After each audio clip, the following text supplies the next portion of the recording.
Come, come. Playtime's over. Bye now or bye now. Okay, Mr. Sardo. I'll take... It's Sardo.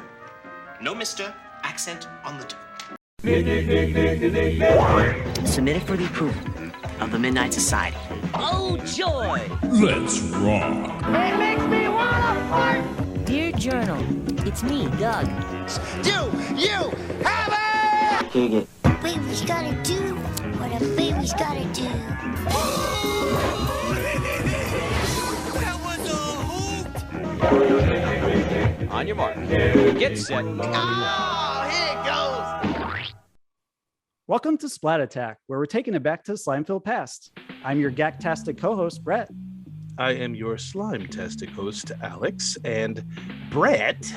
Yes.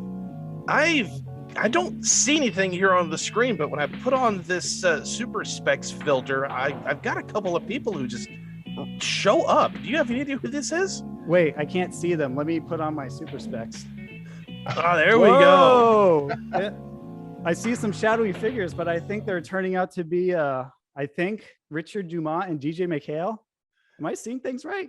That's who I see. How are you guys? Cool. We're from another dimension.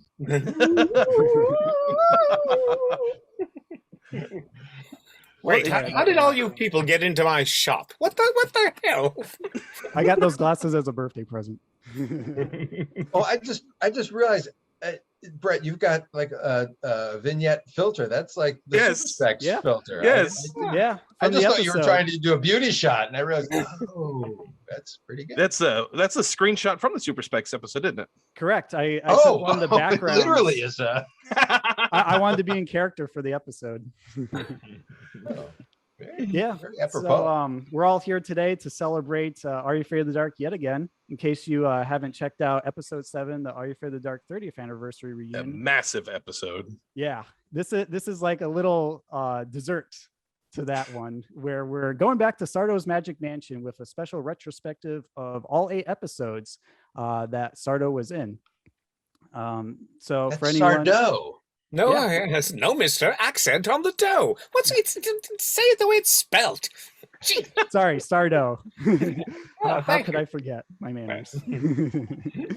For all of you who do or do not know that are fans of Are You Afraid of the Dark, Sardo is a lovable recurring character from the show, featured primarily in either Gary or Tucker tales. He is known for his jovial yet shisty nature to sell strange enchanted objects to kids at a discount and then aid them in solving their problems throughout each scenario. Today, Alex and I, along with our guests, will come together to talk about all of the appearances that he made throughout Are You Afraid of the Dark and what it was like for the actor to perform the critically acclaimed role in each of the Sardo-focused stories.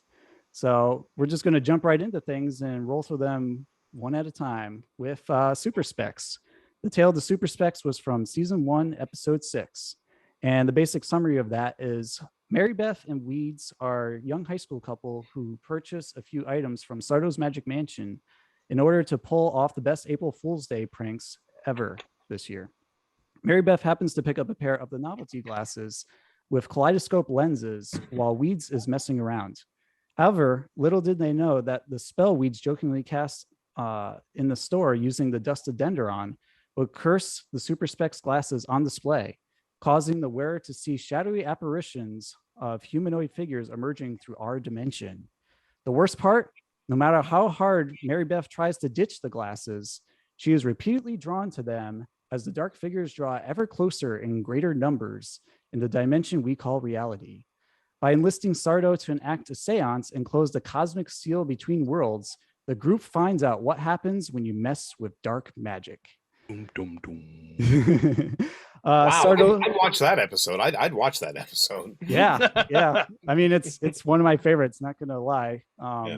The main thing that Sardo covers in this episode, which is his premiere episode, by the way, he sells novelty items to Weeds, including the Super Specs. I believe there's also like a whoopee cushion and the dusted dendron, monkey bone powder.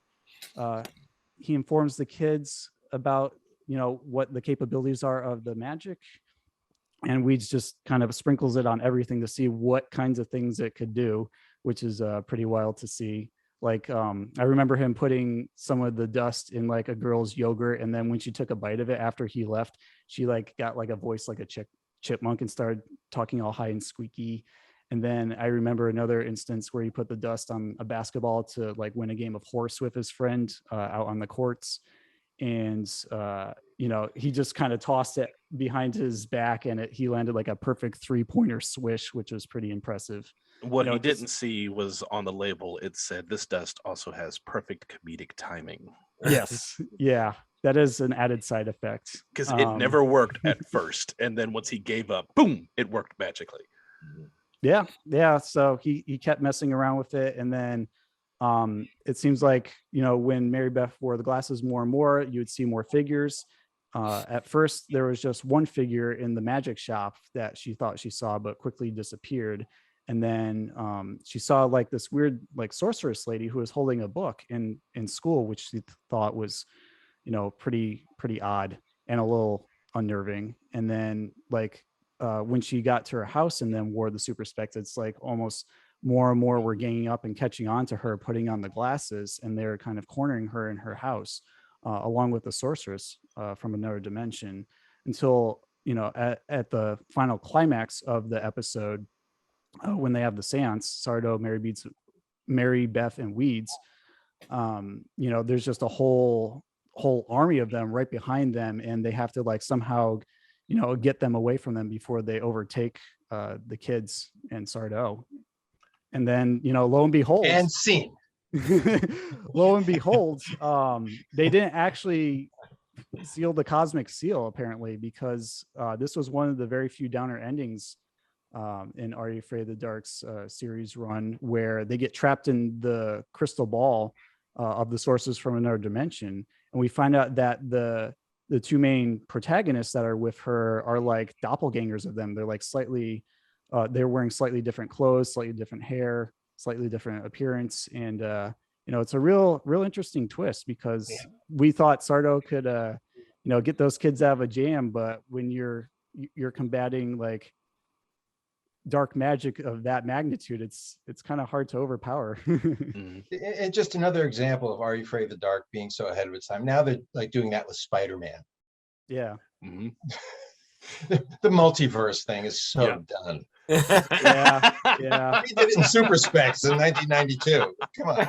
You did it first. You got the ball rolling. Who knows? Yeah. That was a society verse. That's the seance was such an interest. It was such an experience. It was very interesting. Now this is like really before they were using, you know, CGI and all the rest. I mean, they had, you know, people off camera moving that platform and shaking it. So we had, I mean, all that you see was happening right there on the stage in the film set. It was quite something. It really was. It was on huge springs. It gave the illusion that they were floating through a dark void. It really did. Yeah. It was quite something. And I guess, you know, DJ can certainly correct me if I'm wrong, but as you just said, Weeds and the girl and Sardo are you know, encased in that crystal ball, and they go away, they whip away. So it kind of leads you to believe then, once you become a fan and see subsequent episodes with Sardo in it, that everything that happened after that, where Sardo appears in other episodes, really happened before that seance, because they're gone. Yeah, I was actually wondering about the chronology of all these Sardo episodes I was looking back at, because it makes you wonder if they were like in order. But, you know, we won't go that deep, because I know that would drive some people nuts trying to figure it out. That implies there was some intent there at the beginning.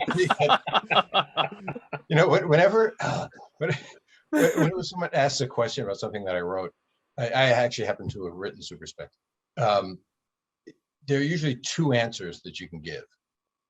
And the answer that people really want is the within the mythology of the story answer. Mm-hmm. So like, and you're talking about it right now. It's like, oh, did these things happen before? Are they actually trapped? Or is the rest of the Sardo stories in another dimension? Or what is that kind of stuff? That's really the answer you want. There's some people that want the real answer, which is the practical answer, which is, when I wrote that episode, I never thought in a million years we'd even get a second season of the show, Right. let alone bringing back Sardo. So I never thought that far. So I just kind of said, and somehow he came back. Yeah, that was gonna be my question. Was when you created the character of Sardo, did you have any intention of bringing him back at some point, or was it just this would be a fun character and then see where it goes? It was the first half. It was like, this would be a fun character. That was it. And then Richard did such a brilliant job, and we got a second season. It's just the concept of a guy running a thing like the Magic Mansion lends itself to other stories. So that's right. It was just a perfect storm. It's like, oh, God, and Richard was amenable to coming back, so that's why it happened. But the plan was not to say, "Ooh, this is a character that we can use in the future." It was more of Richard's brilliance that that's brought him on to it. Can I say something? I just, obviously I haven't seen a lot of these episodes in a long time. So yesterday, in preparation for this talk, I watched all the Sardo scenes, and a number of things jumped out at me. And one was I laughed a lot. Yes, I really laughed a lot. Richard brought, he nailed everything. And it actually brought me back in time. And this has only happened to me a handful of times in writing, and it's a wonderful thing to deal with, not to deal with, to have. And that is, I only wrote 2 Sardo episodes from the top, Super Specs and Carter's Treasure. I'm the showrunner, so I worked on all the episodes, and in particular with the Sardo episodes, it was, I knew Sardo way better than any of the other writers who wrote Dark Dragon or Oblivion or anything like that. So I would end up like, let me work on that. So I would do the Sardo scene, and it was such a joy, and it all came back as I was watching those things. As I was writing these things in Los Angeles in a vacuum, it was like I was channeling Richard in Montreal, because I'd write something, I think, oh, I know how he's going to read this. and I only directed Sardo twice. I directed Carter's Treasure and directed Dark Dragon. And so the other ones were other directors. So I was on the set. I didn't see it until I got the rough cut back of the show. And I'd be like, yep, he got it. He nailed it. He did it. And push it further than what I thought. So it was just a wonderful thing. And the other thing that jumped out at me, and this just didn't strike me until yesterday. And honest to God, this was not intentional. So you never know where inspiration comes from. And oftentimes I'll come up with something, think it's like totally out of whole cloth. I've made this up completely, and no one has ever seen this before. And then I'll see like a movie that I saw when I was 4. I'm like, maybe that's right. Somewhere in the back, that's where it came from. As I'm watching these Sardo scenes, I'm like, oh my God, he's the Wizard of Oz. Yeah. And in particular, the scene in the MGM, Judy Garland, that scene where he's giving out the heart and the brains and the thing, and he'll say things like, where I come from, there are people who do good deeds, and they're called good deed doers. Oh my God, that's Sardo could have said that.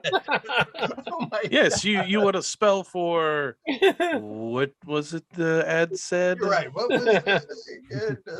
Anyway, oh dear. I came for the potion. The potion! The potion! The potion! What potion? The potion that brings out the best in people. Oh, the potion, yes. Oh, that potion, of course. Silly me. It's right over here.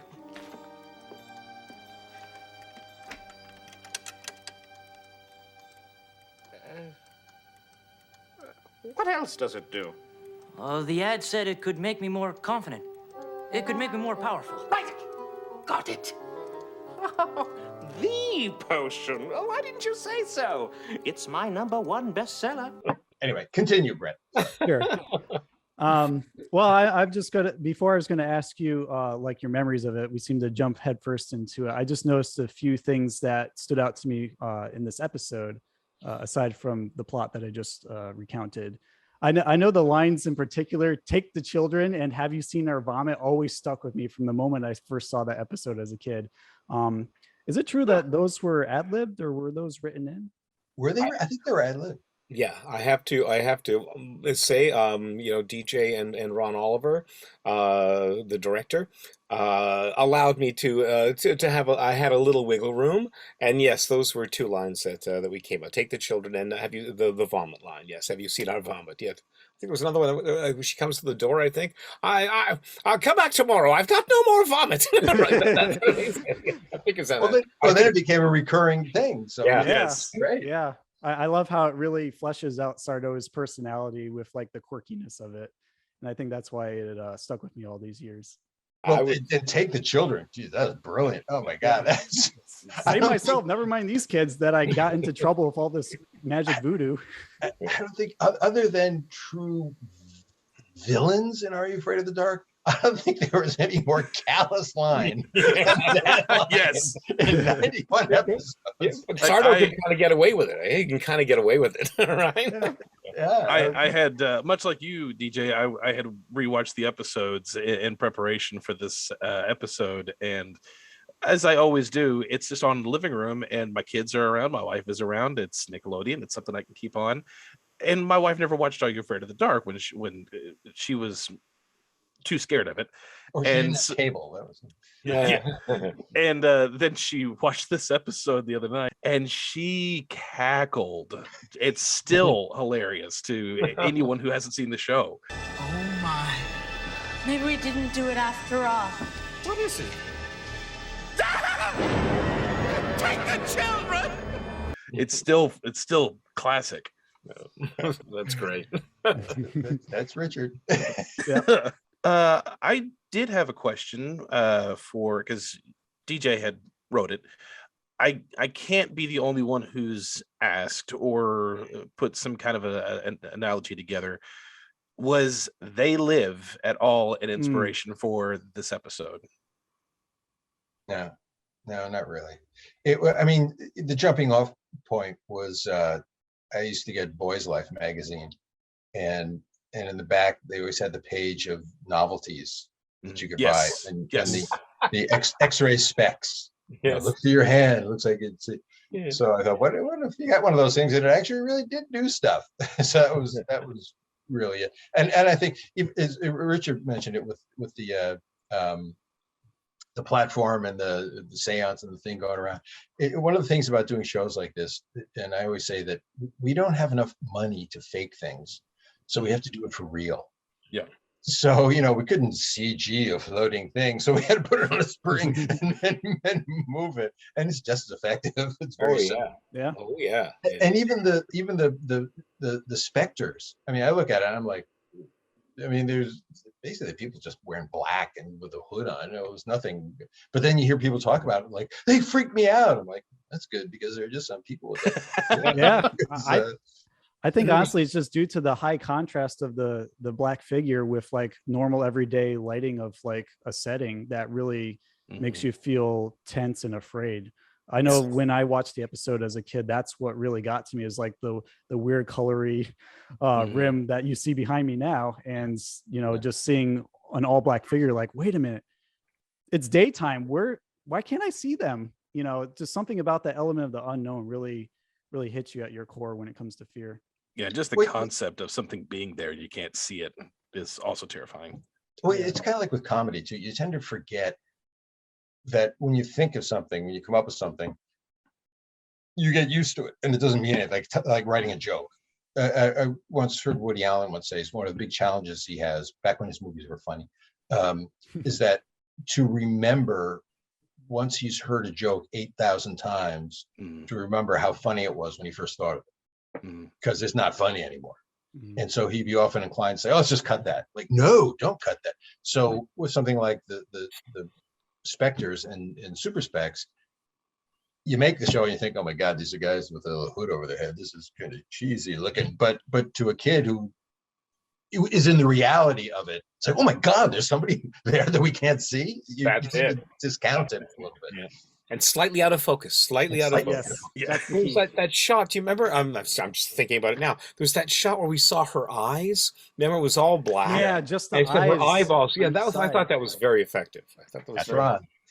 That's right. That freaked me out too. It also makes me think of the Billy Idol song "Eyes Without a Face." But I think that episode was really important, aside from the super spec story itself. But that was where the character Sardo was set.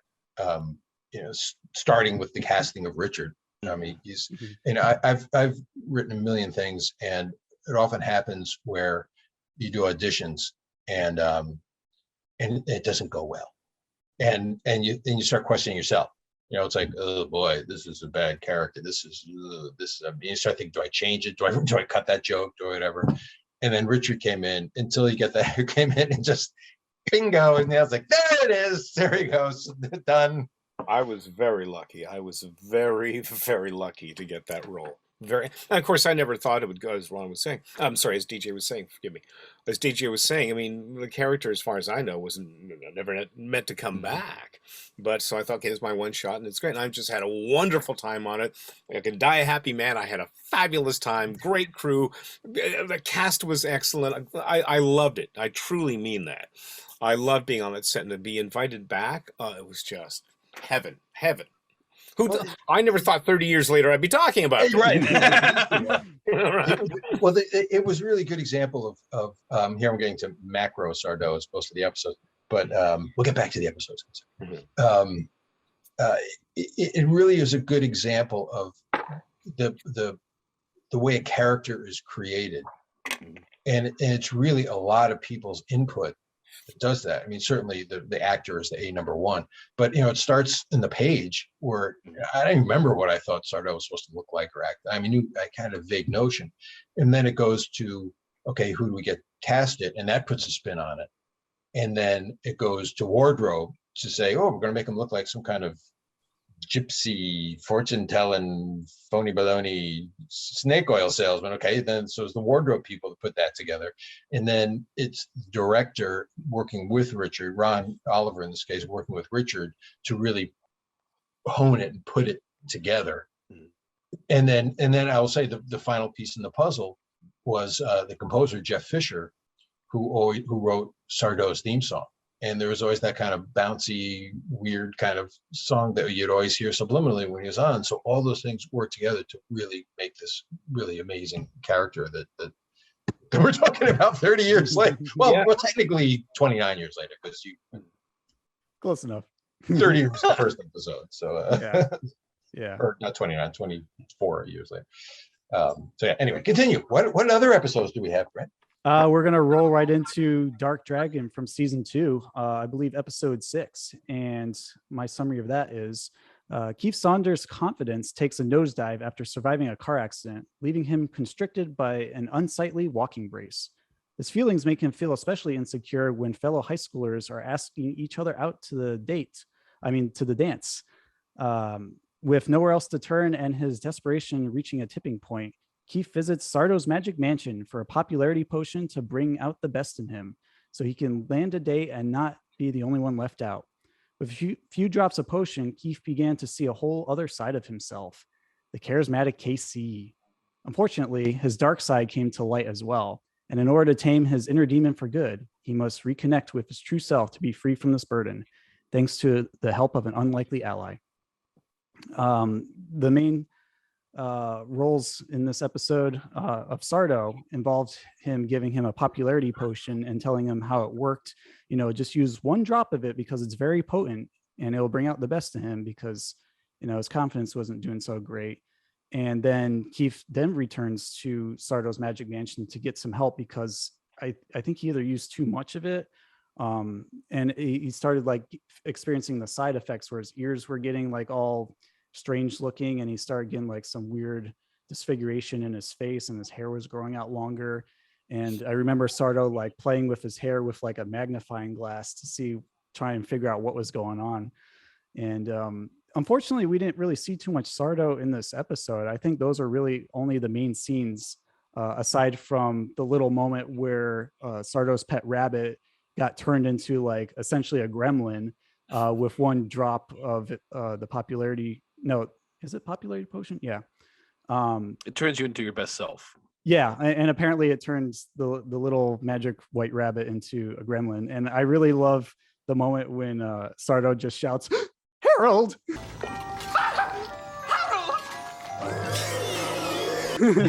and we just see the shock and dismay of this creature that just lunges forth at the cage like it's everyone's pressed against the cage. Exactly. Yeah. I did note a few other tidbits about this episode relating to the Magic Mansion, such that there's like actually a little Super Specs Easter egg on the counter if you look closely next to the green dragon statue. This is the only time a kid mistakes Sardo's name as Mr. Sourdough, which I thought was a really bad blunder, but still fun to mess around with his name. Is there a Mr. Sourdough here?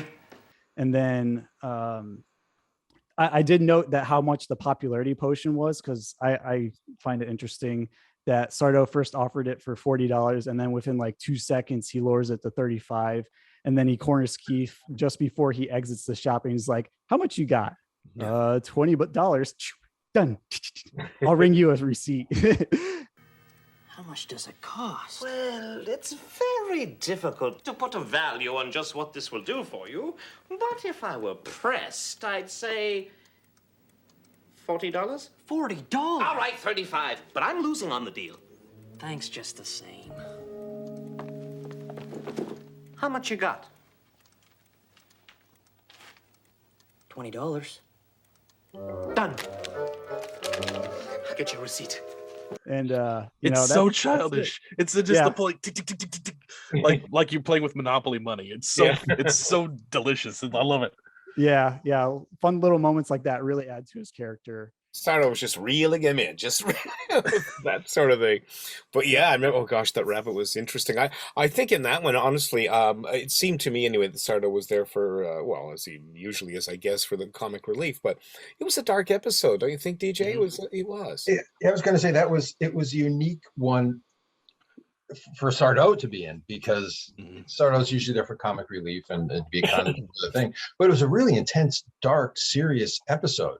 So to find that back, if you notice, if I hadn't watched it yesterday, I probably wouldn't have been able to say this, but I directed that episode, and the lighting in that episode, in the Sardo scenes, was much different.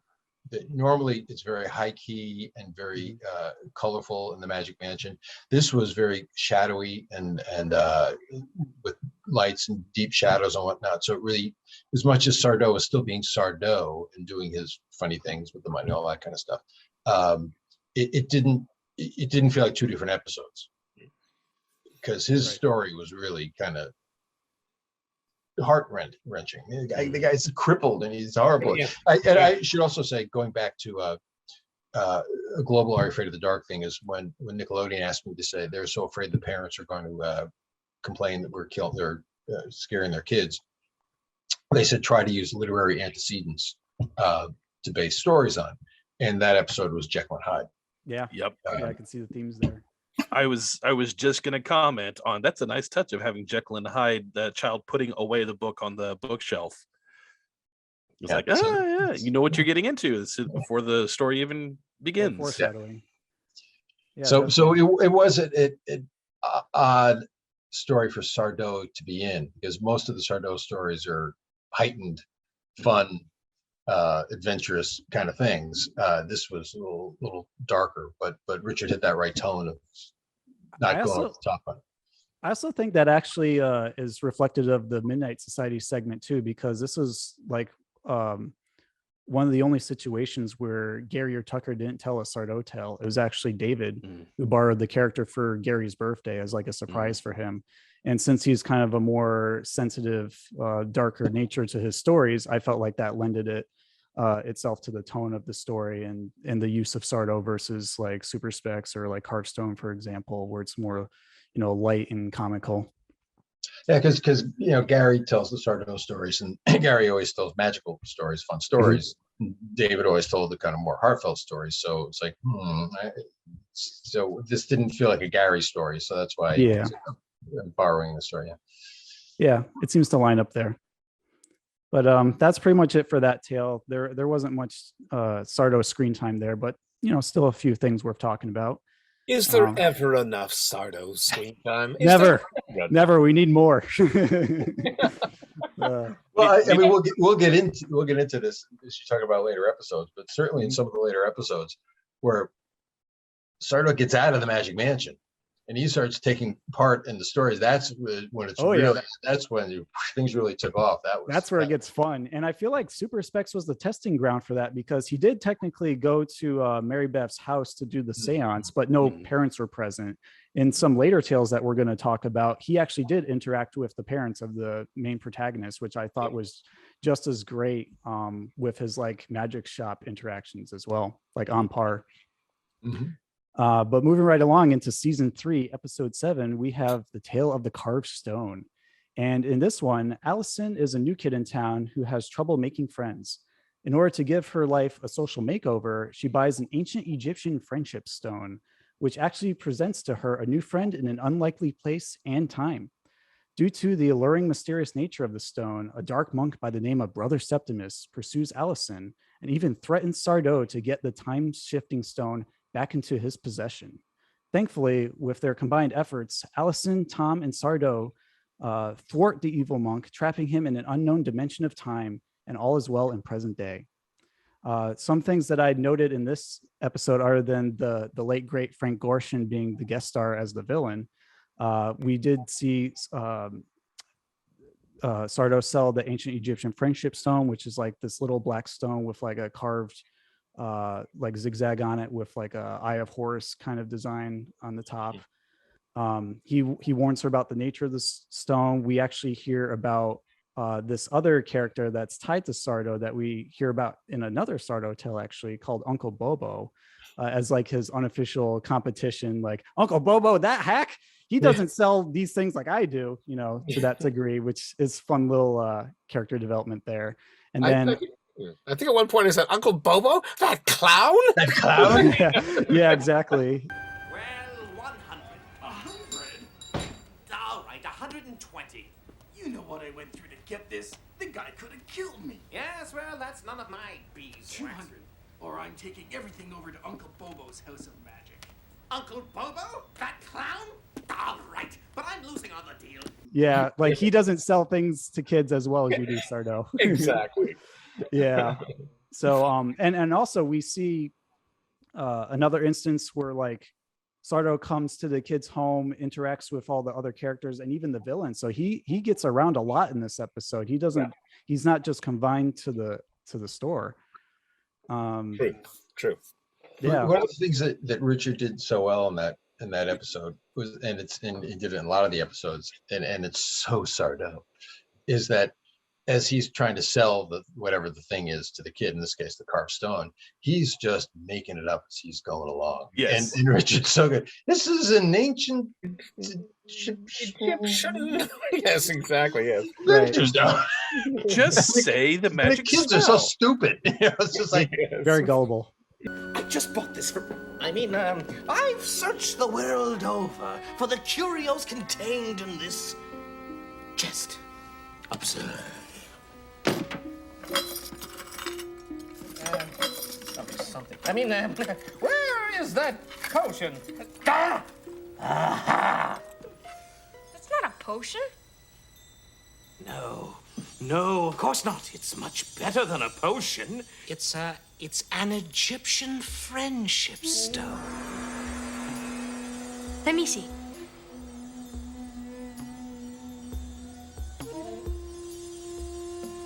How does it work? It's quite simple. You just hold it in your hand, close your eyes, and recite the ancient Egyptian spell. Amrak, Vitulin, Ra. Like even the words sound made up. Like it was Amulak, Vitulin, Ra. And then even the girl Allison messes it up like spa. Klaatu. No, that's not right. Klaatu, Barata. Where my friends at? Exactly. And Oh, I that love the fact that all she wanted was just those goggle eyes, and Sardo was all excited about selling something, and oh, you just want that? No, Yes, okay. yes, Didn't you still try to sell the vomit though? It's just like, really? Yes, yes, I did. Yes, it gets super excited. Yeah. Do you want the vomit? You sure there's nothing else? Have you seen our vomit? Oh, that was a wonderful episode insofar as we just mentioned the late great Frank Gorshin. I had no idea that he was going to be in that episode. I had no idea at all until we showed up for the read. And there he was, like, Frank Gorshin, the Riddler? I couldn't believe it. And he was so nice. He was unbelievably nice. And it was just a real pleasure to work with him. I think maybe I told DJ this subsequent to that. He's the first person I know that he had what used to be, we used to have like transistor radios, with an antenna, like walkie-talkies we'd use when we were kids.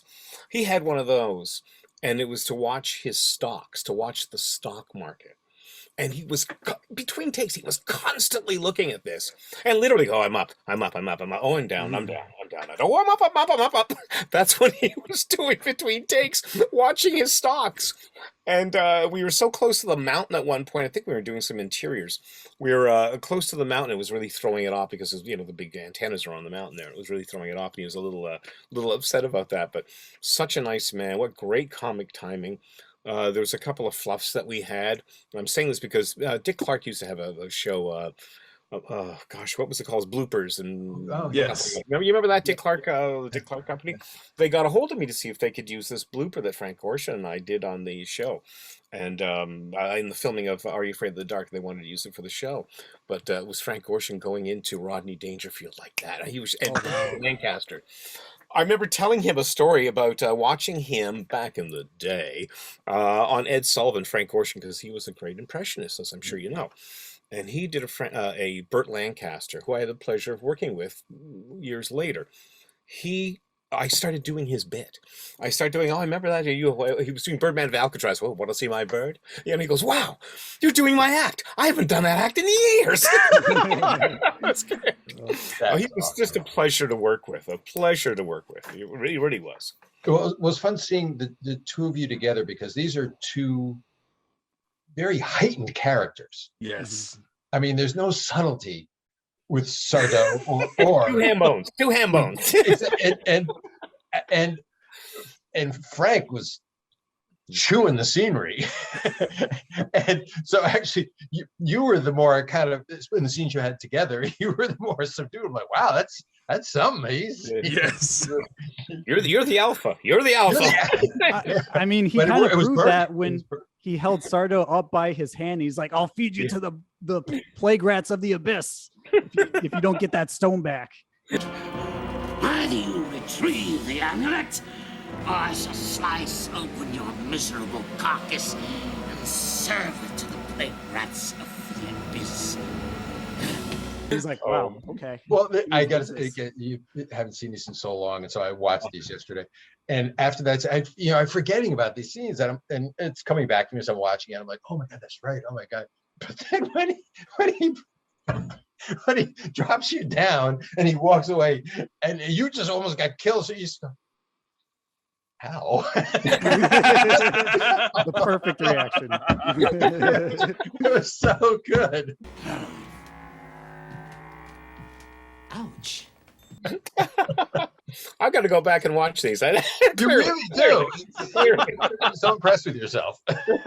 It's all the little isms that you put in there that made it. Yeah. I really think this is an episode where Sardo was really like getting into his own character, like really exploring and expanding as much as he could in terms of like, his happiness, his comic nature, and some of the silly lines that he says. So it's definitely a great Sardo episode to revisit.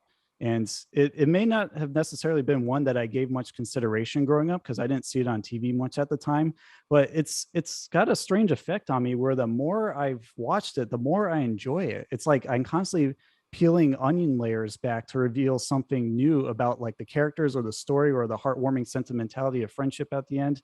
It's just a wonderful all around episode. And I got to commend Susan Kim for writing it too, because she did mention that for our reunion episode back in episode 7.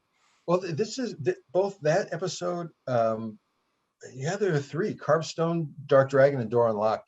I mean, we all see these Are You Afraid of the Dark groups and whatnot. And it seems like it's the same 20 episodes that everyone talks about. Yeah. Yes. And that's okay. I mean, it's better that they're talking about some episodes. That's okay.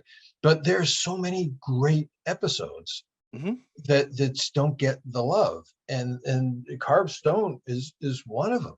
It's just like, well, there's, I'm forgetting about it, but as I'm watching, I'm like, damn, this is actually really good. How come? And that happens with a lot of fandom. Pick a show, movie, franchise, anything that's got some tenure to it.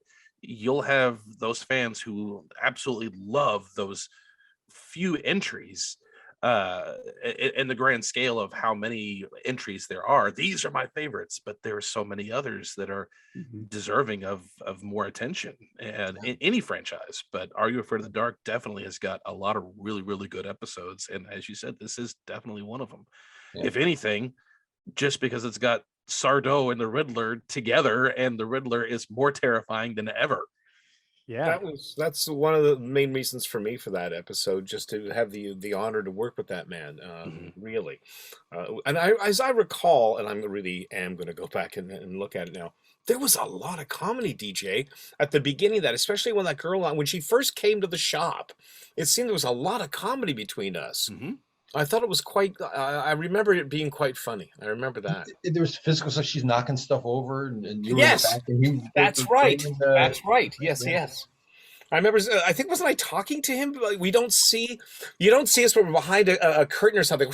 There's a customer, or something like that. I was maybe on the phone at one point. He's talking in your voice. Okay, that's it. That's right. He was imitating. Ron did this thing. He had this lens that had it was like dual focus lens or something. So you're in the background, and he's got his hand. Frank's got his hand on your mouth, but in the foreground is close up on his. Both in focus. Yes, yes, yes. And he's talking, and it's your voice. So that was. It's a good show. I can't believe it's really cool design effect. They should bring that back. They should bring that show back. They should. I'm actually curious, before we move on to our next tale, which DJ you'll know a lot about, is how did you do the special effect where Sardo got pulled into the mirror as the carved stone touched it, and then Frank Gorshin came out right after? That always mystified me as a kid. I love watching these. I love watching Richard go, oh yeah, it's so fun. Oh, and it's true. I remember going up to the mirror. I remember that, and as I went up to it, I got sucked in. I remember that. It was really quite cool. Again, with CGI, or as primitive as it was. Well, that primitive is the right word. I mean, nowadays you can do it with your phone, probably. Yeah. But there were 2 guys, special effects guys, who were they would be up all night, essentially writing code, trying to create things that seem so simple, and nowadays they are so simple. But they had, oh my god! And then they had rendering time. I mean, they're basically using flint and steel to make these things. But yeah, it was CG. I assume, Rich, I wasn't on the set. I assume you walked through an empty frame, and he came out of the frame, and then they added shots in the middle to it. Correct. Like it was superimposed with green screen or something to that extent. I don't think it was green. Even that. No. But it was very. I remember seeing it. It was, I thought, very impressive. Very. Yeah. For the time, especially of the era, it's like, wow, that's pretty good. Oh yeah. One of the challenges we had in the show is that, and I always said that we don't, we're limited budget. It's like you always want to strive for something good and go beyond, but you don't want to strive so far that it looks cheesy. Yeah, you don't want to go so far and fail, because then you've undone everything. So we've always tried to go just push a little bit more. There are a handful of times where I look at it, I'm like, oh, why did we do that? That didn't work so well. But most of the time, it's been. There can't be many. There can't be many times, because it works so well. So much. I can name, but I won't. None of the Sardo episodes. Those were all. No. Well, we jump out of a mirror in time and we head to a pirate village with Cutter's Treasure, the first and only two-parter of the series. And I remember that having a really big budget look feel to it, like kind of movie quality. But before we go a little more detail about that, here's my summary about it. So Russ Keegan is excited to spend his weekend without his parents and also away from his younger brother Max. To keep Max at bay during his date, Rush heads to Sardo's magic mansion to buy him a magic kit. However, in an unexpected twist of fate, Rush has a sword in the stone kind of moment by opening the airtight treasure chest, thus earning him the spoils inside: an enchanted spyglass, a dagger, and a key, items that are actually connected to his ancestor, Ian Keegan. Now, with Captain Jonas Cutter back from the dead, thanks to the release of such relics, Rush must find a way to reclaim his brother with the help of Sardo and Dr. Vink. That is, if he wants to emerge from Cutter's perilous crypt alive. So some of the main things that I mentioned that I took note of when I saw this two-parter of the episode, that Sardo essentially guides Rush to the chest containing the items when he goes there to buy the magic kit, to try and get him to open it so that he can get $5,000 rewards. Yeah. That's disguised as $5,000 because Sardo is apparently a collector of them, which I thought was a hilarious little nod. He also tries to... Why? I don't know. What kind of dolls does Sardo like? There's various varieties. It could be like China dolls, action figures. Yeah, anything to the imagination. But Sardo also did try to sell Rush a passion potion that ends up exploding in fizz in a little cauldron that he sprinkled some in, which reminded me a bit of the popularity potion from Dark Dragon. And then we see Sardo send Rush to Dr. Vink when he can't help him anymore for like most of part 2. And then we see Sardo finally unite up with Dr. Vink at the end of the tale after Rush and Max are rewarded with a little bit of treasure from the crypt. And then there's like the possibility that they could somehow team up in the future for, certain adventures. Yeah. Any thoughts that come to mind when thinking about Cutter's Treasure? Good, bad? That was actually, I just did a post about this the other day because I don't know what prompted me to. Someone did a post about it and it prompted me to watch some of it, and that actually was designed as a 1 hour episode. It wasn't designed as 2.5 hours. Right, they split it up because it was supposed to go to direct to home video. Mm-hmm. So we actually shot it on 35 millimeter, which is something we didn't do for the rest of the series. Frankly, it didn't look any better than the rest of it. It was kind of a waste of money, but it was fun. It was funny having a Panavision camera on set for a change. Yeah. But one of the things that when we went from, but Nickelodeon also wanted, when they first aired it, they aired it as an hour. Subsequent to that, they never aired it as an hour ever again. And the home video was an hour. They said, can you also deliver 2 half-hour episodes? So which is why everyone says, oh, it was a two-parter, and it was. But the two-parter is very different from the hour, because when you think about it, you're locked in on running time on both of these things. So at the end of episode 1, part 1, we had to do something that we didn't have to do in the hour-long version. We had to have a campfire to end it. So, and why did they end it? So we had a rainstorm come in. So that scene is in the part 1, is not in the hour-long episode. In part 2, it opens up with the kids coming back to the campfire to say, oh, let's continue with the story. That's not in the hour-long episode. So we had to add and subtract. So in order to make room for those campfire scenes, we had to delete some of the scenes of the tale from the hour-long episode. And one of the scenes, and this is the thing I happened to see, I was like, oh God, I forgot about that. Because it kills, you write something and you make it. I wrote and directed Cutter's Treasure. And you think, oh, this is perfect. But then it's like, oh God, we've got to cut a minute and a half to do this. One of the scenes that was cut was right after the Sardo scene. And Sardo gives Rush this card that says the Wild Boar Coiffure to go see Dr. Vink. And then we cut to this really creepy alley that we shot in Montreal. It was really great. And there's an old lady who's in front of a fire and a thing. And Rush comes down the alley. In the two-parter, you cut to him downstairs and he goes in and he meets Dr. Vink. In the hour-long version, there's a scene that was cut out which was he goes by this old lady and he's looking for the address of the Wild Boar Coiffure, and this fellow walks out of the Wild Boar Coiffure. You probably know him, Richard. It's I forgot his name. It's the guy from Montreal. I'm sure you know. Oh, guy from Montreal. Yeah, I know him. Yeah, I know him. Yeah, I know you. Yeah. He owes me $5. He owes me $5 if you see him. Okay. Yeah, right. He sends you his best. Well, you'll probably know when I say. So what happened was Rush goes up to the guy and says, "Excuse me, is this the Wild Boar Coiffure?" And the guy responds he goes like this crazy cackle, like, and he runs off. Rush then goes down, and turns out Dr. Vink has all these weird elixirs that he uses on people's hair, implying that he did this to this guy. The guy who was that guy was the guy that essentially got him the job as the Ghastly Grinner. Wow. He went out to play the Ghastly Grinner. And I don't know if you know who he is. Neil something. I don't remember. But he was the Ghastly Grinner. He's the actor who played the Ghastly Grinner. Hang on, I'll get it up for you. Hang on. He did this crazy cackle, weird, odd thing, and Rush is like, "Whoa, that was weird," and then he leaves. And so when it came time to cast the Ghastly Grinner, it's like, hey, how about that guy who had the wacky the thing, and that's how he got the part. Who'd have thought Ghastly Grinner's origin story, and we didn't even get to see it. Yeah, good story though. It's a good story. Maybe the hair tonic messed with him, kind of like how Joker fell into a vat and it bleached his skin. Interesting. So drove him Dr. mad. Vink created the Ghastly Grinner. Interesting. Yeah. I know I'm going to say this wrong, but it was Neil Korech. Neil Croach. Croach. Yeah, Neil Croach. Yes.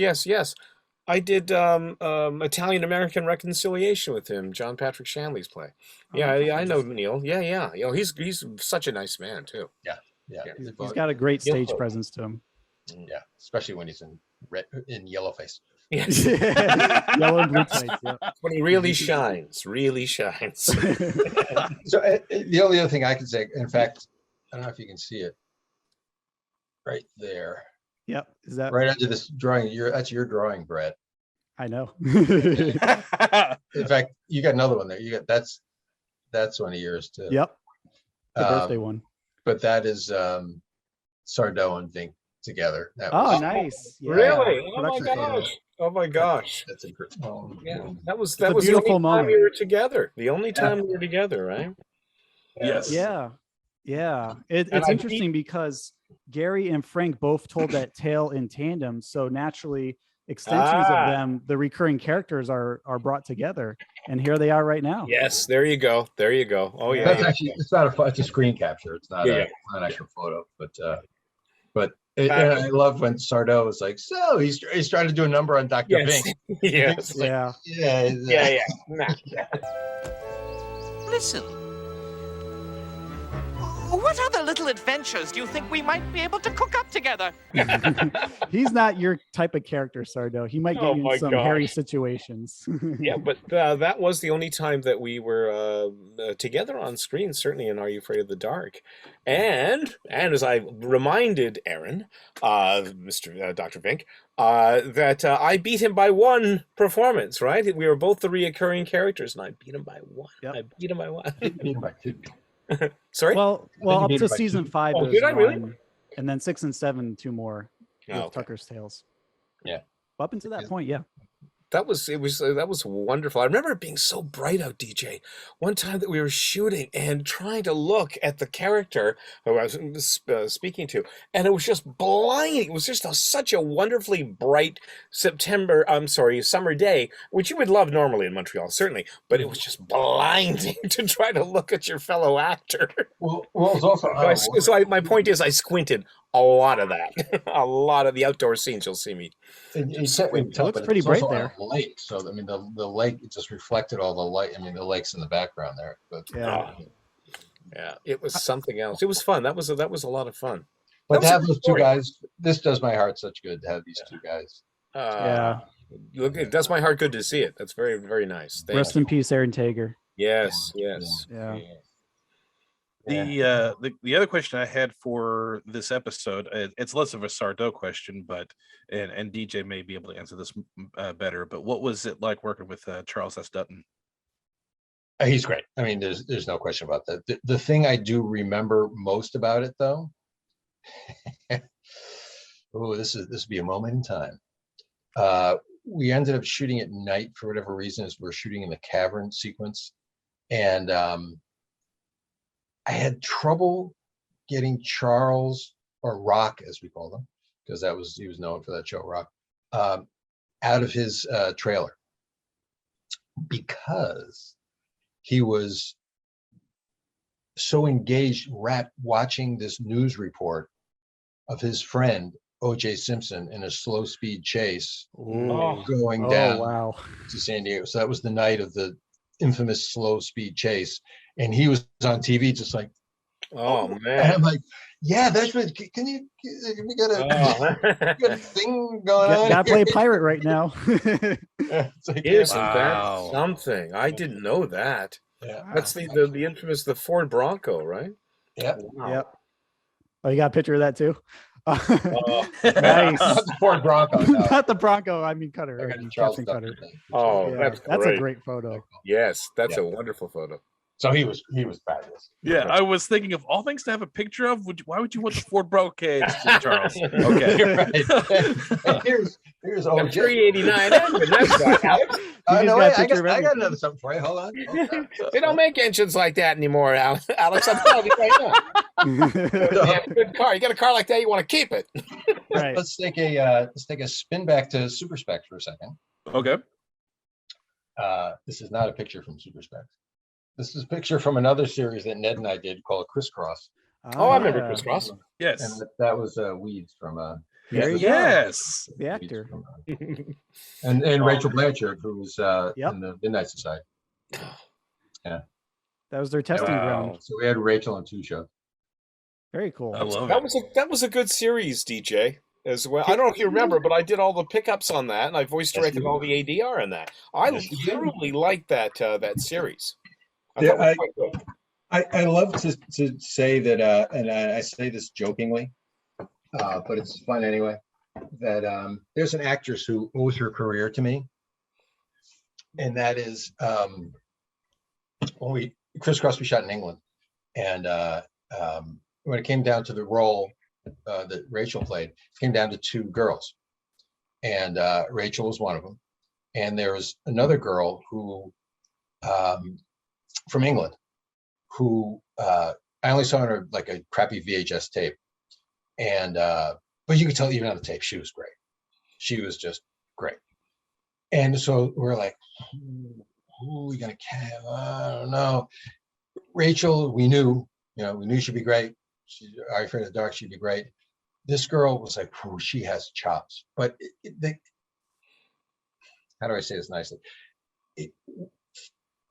The lighting wasn't the best on her in this bad audition, where you have Rachel who's just like this glamorous, beautiful girl, and then this other girl is kind of.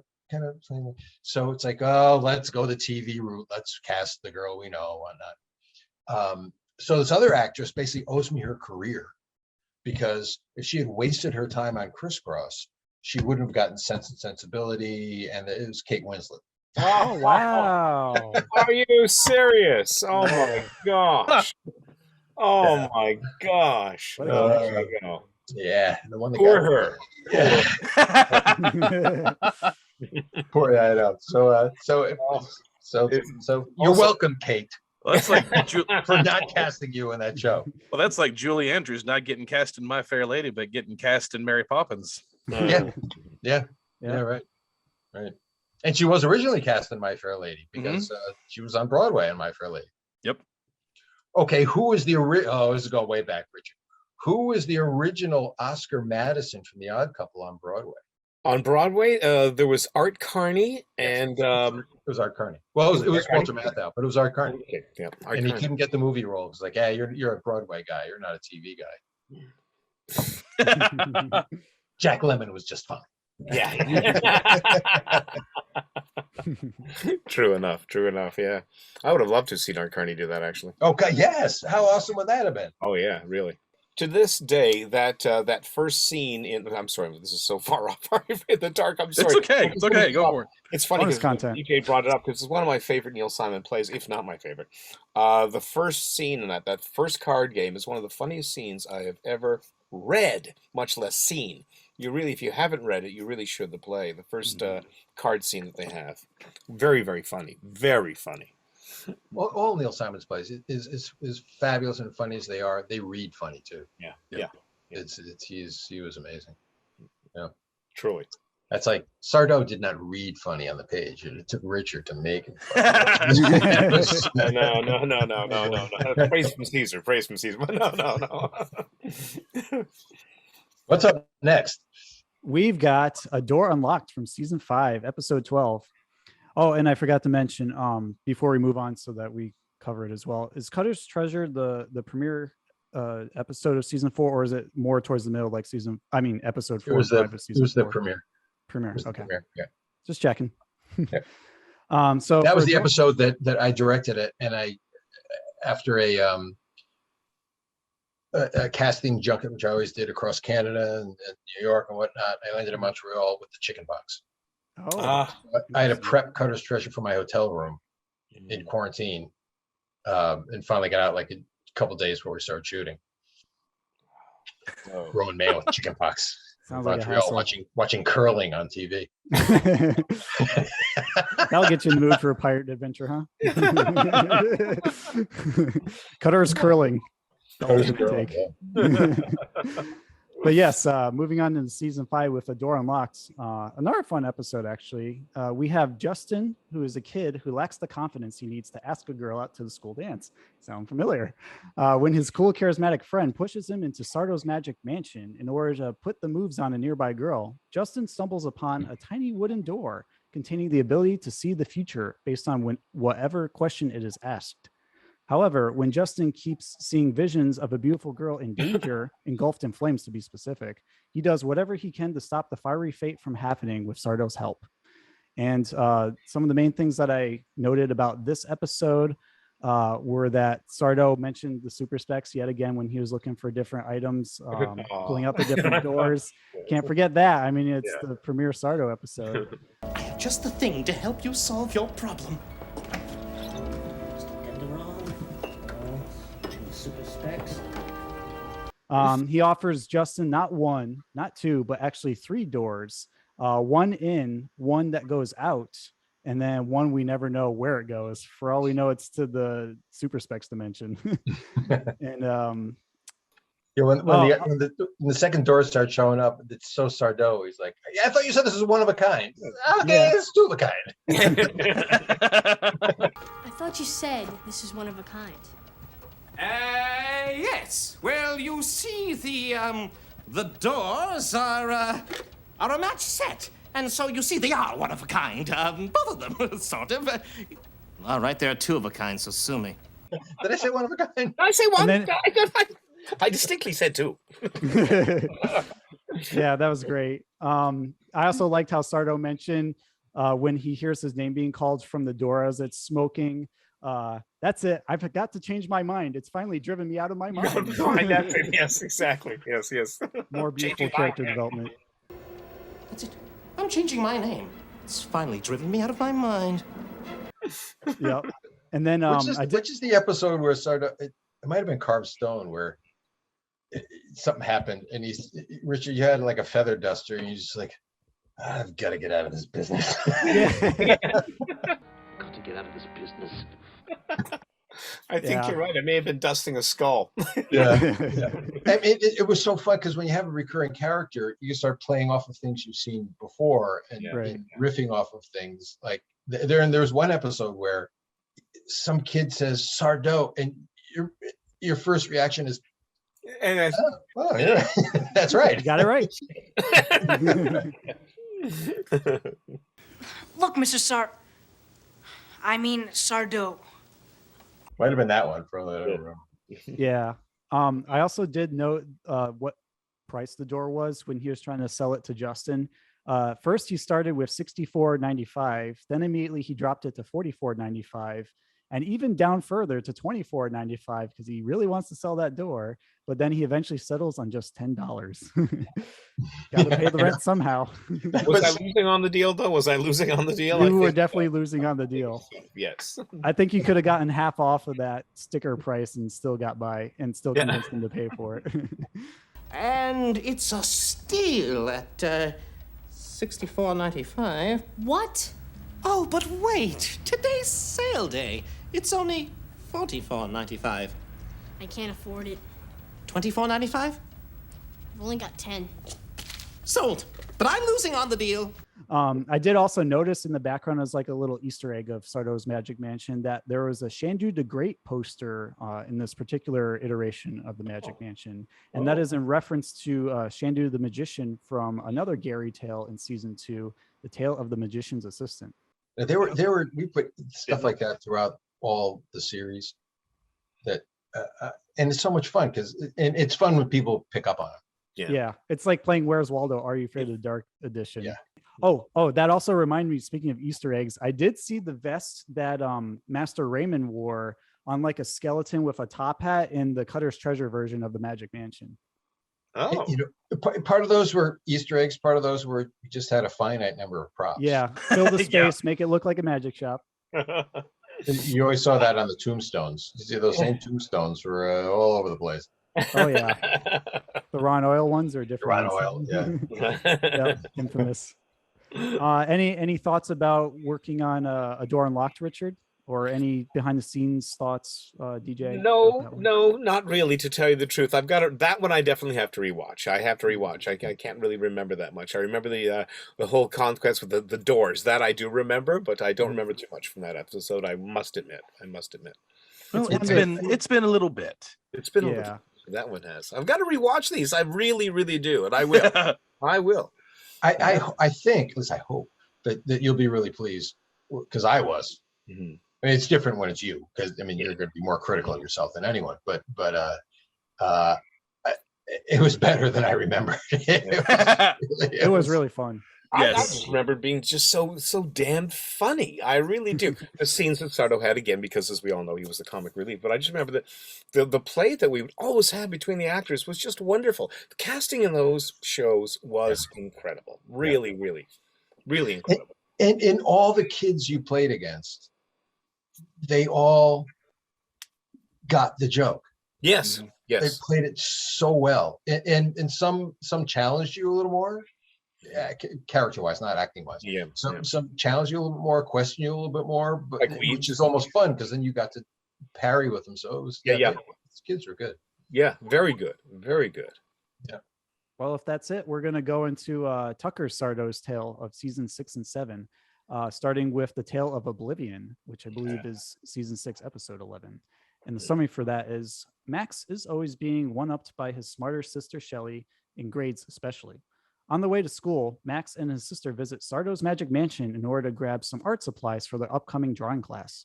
Sardo doesn't exactly specialize in such items, but he does have a mystical silver tin containing a piece of charcoal and a kneaded eraser allegedly used by such greats as Picasso and Da Vinci. Once Max uses the charcoal and eraser in class, he notices that whenever he erases something new, it disappears from reality. Yeah. But where does it go exactly? Max tinkers with the awesome power of these ancient tools as he makes a neighborhood dog disappear and even his own sister to a place called Oblivion. Here, a realm where all things in life are discarded after they have been used up. Max must rescue himself, his sister, and even Sardo before a forgotten foe who goes by Kronos the Conqueror puts an end to them permanently. Some things that I noted about this episode when I reviewed it is that essentially Sardo gives them the art kit. He tries to sell them an abacus that somehow measures the speed of heat, which I thought was just a side-splitting quote.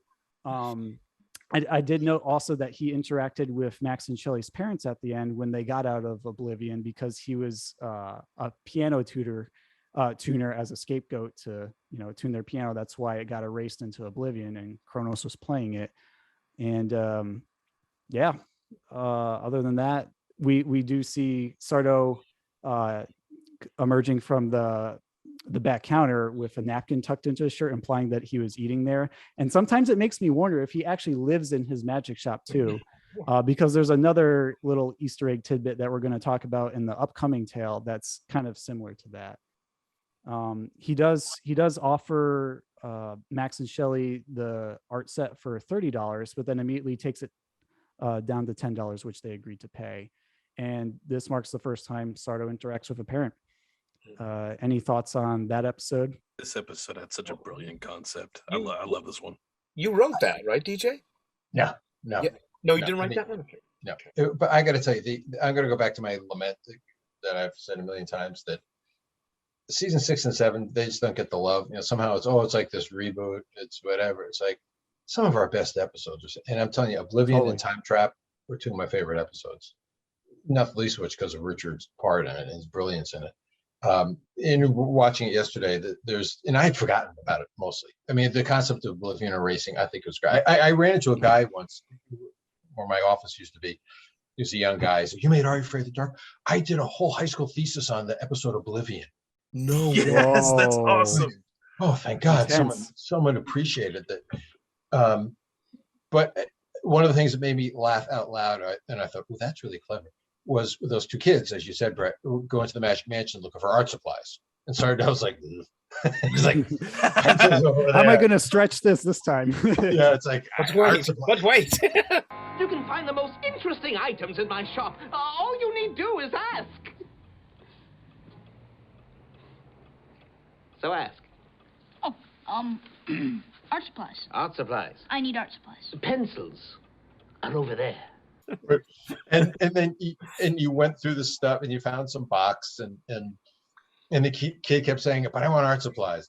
And so he does this Sardo thing with this box. He hasn't even opened it yet, but he's making up whatever it is. Yeah, just to spin it, whatever. And he goes, and it's a box for art supplies. Charcoal and the thing. Like, oh my God, he had art supplies. Hey, what's this? You have excellent taste. That comes all the way from England. It's very, very special. It's an antique. It's an antique holder. An antique holder for art supplies. Funny. Honestly, I think the more exaggerated he plays with the ordinary objects, the better. Yeah. It just really sells the scene. It's so fun to see Richard riff on those things. But in reference what you were just speaking about, Brett, I, in my mind, everything that Sardo did in his real life, if you will, all happened in that shop. He ate back there, he dressed back there, he watched television or listened to the radio, whatever. He had clearly a phone back there, and he also had a phone booth, as I recall, also in the Magic Mansion. I remember him saying, "It's your nickel." Yeah, exactly. That's right. It's your nickel. And it's so I imagine he basically, except for when he did in some episodes leave the shop, he was just there 24/7 because you never know when a customer could come in, right? And I guess that was his raison d'être. Well, even that bit with the napkin, I could be wrong, I could be misremembering, but I don't think that was scripted. I think that's probably something Richard said. "Oh, how about if I just come out with it?" I honestly I really can't remember, unless I did it coming out of makeup, and maybe they said, "Oh, keep it." Maybe. Yeah. I'm not sure. But it adds so much. I mean, just that little bit. I mean, it really does. Again, it made me laugh. I'm like, oh, because he's always one foot in putting on a show, another foot in trying to hide what's really going on.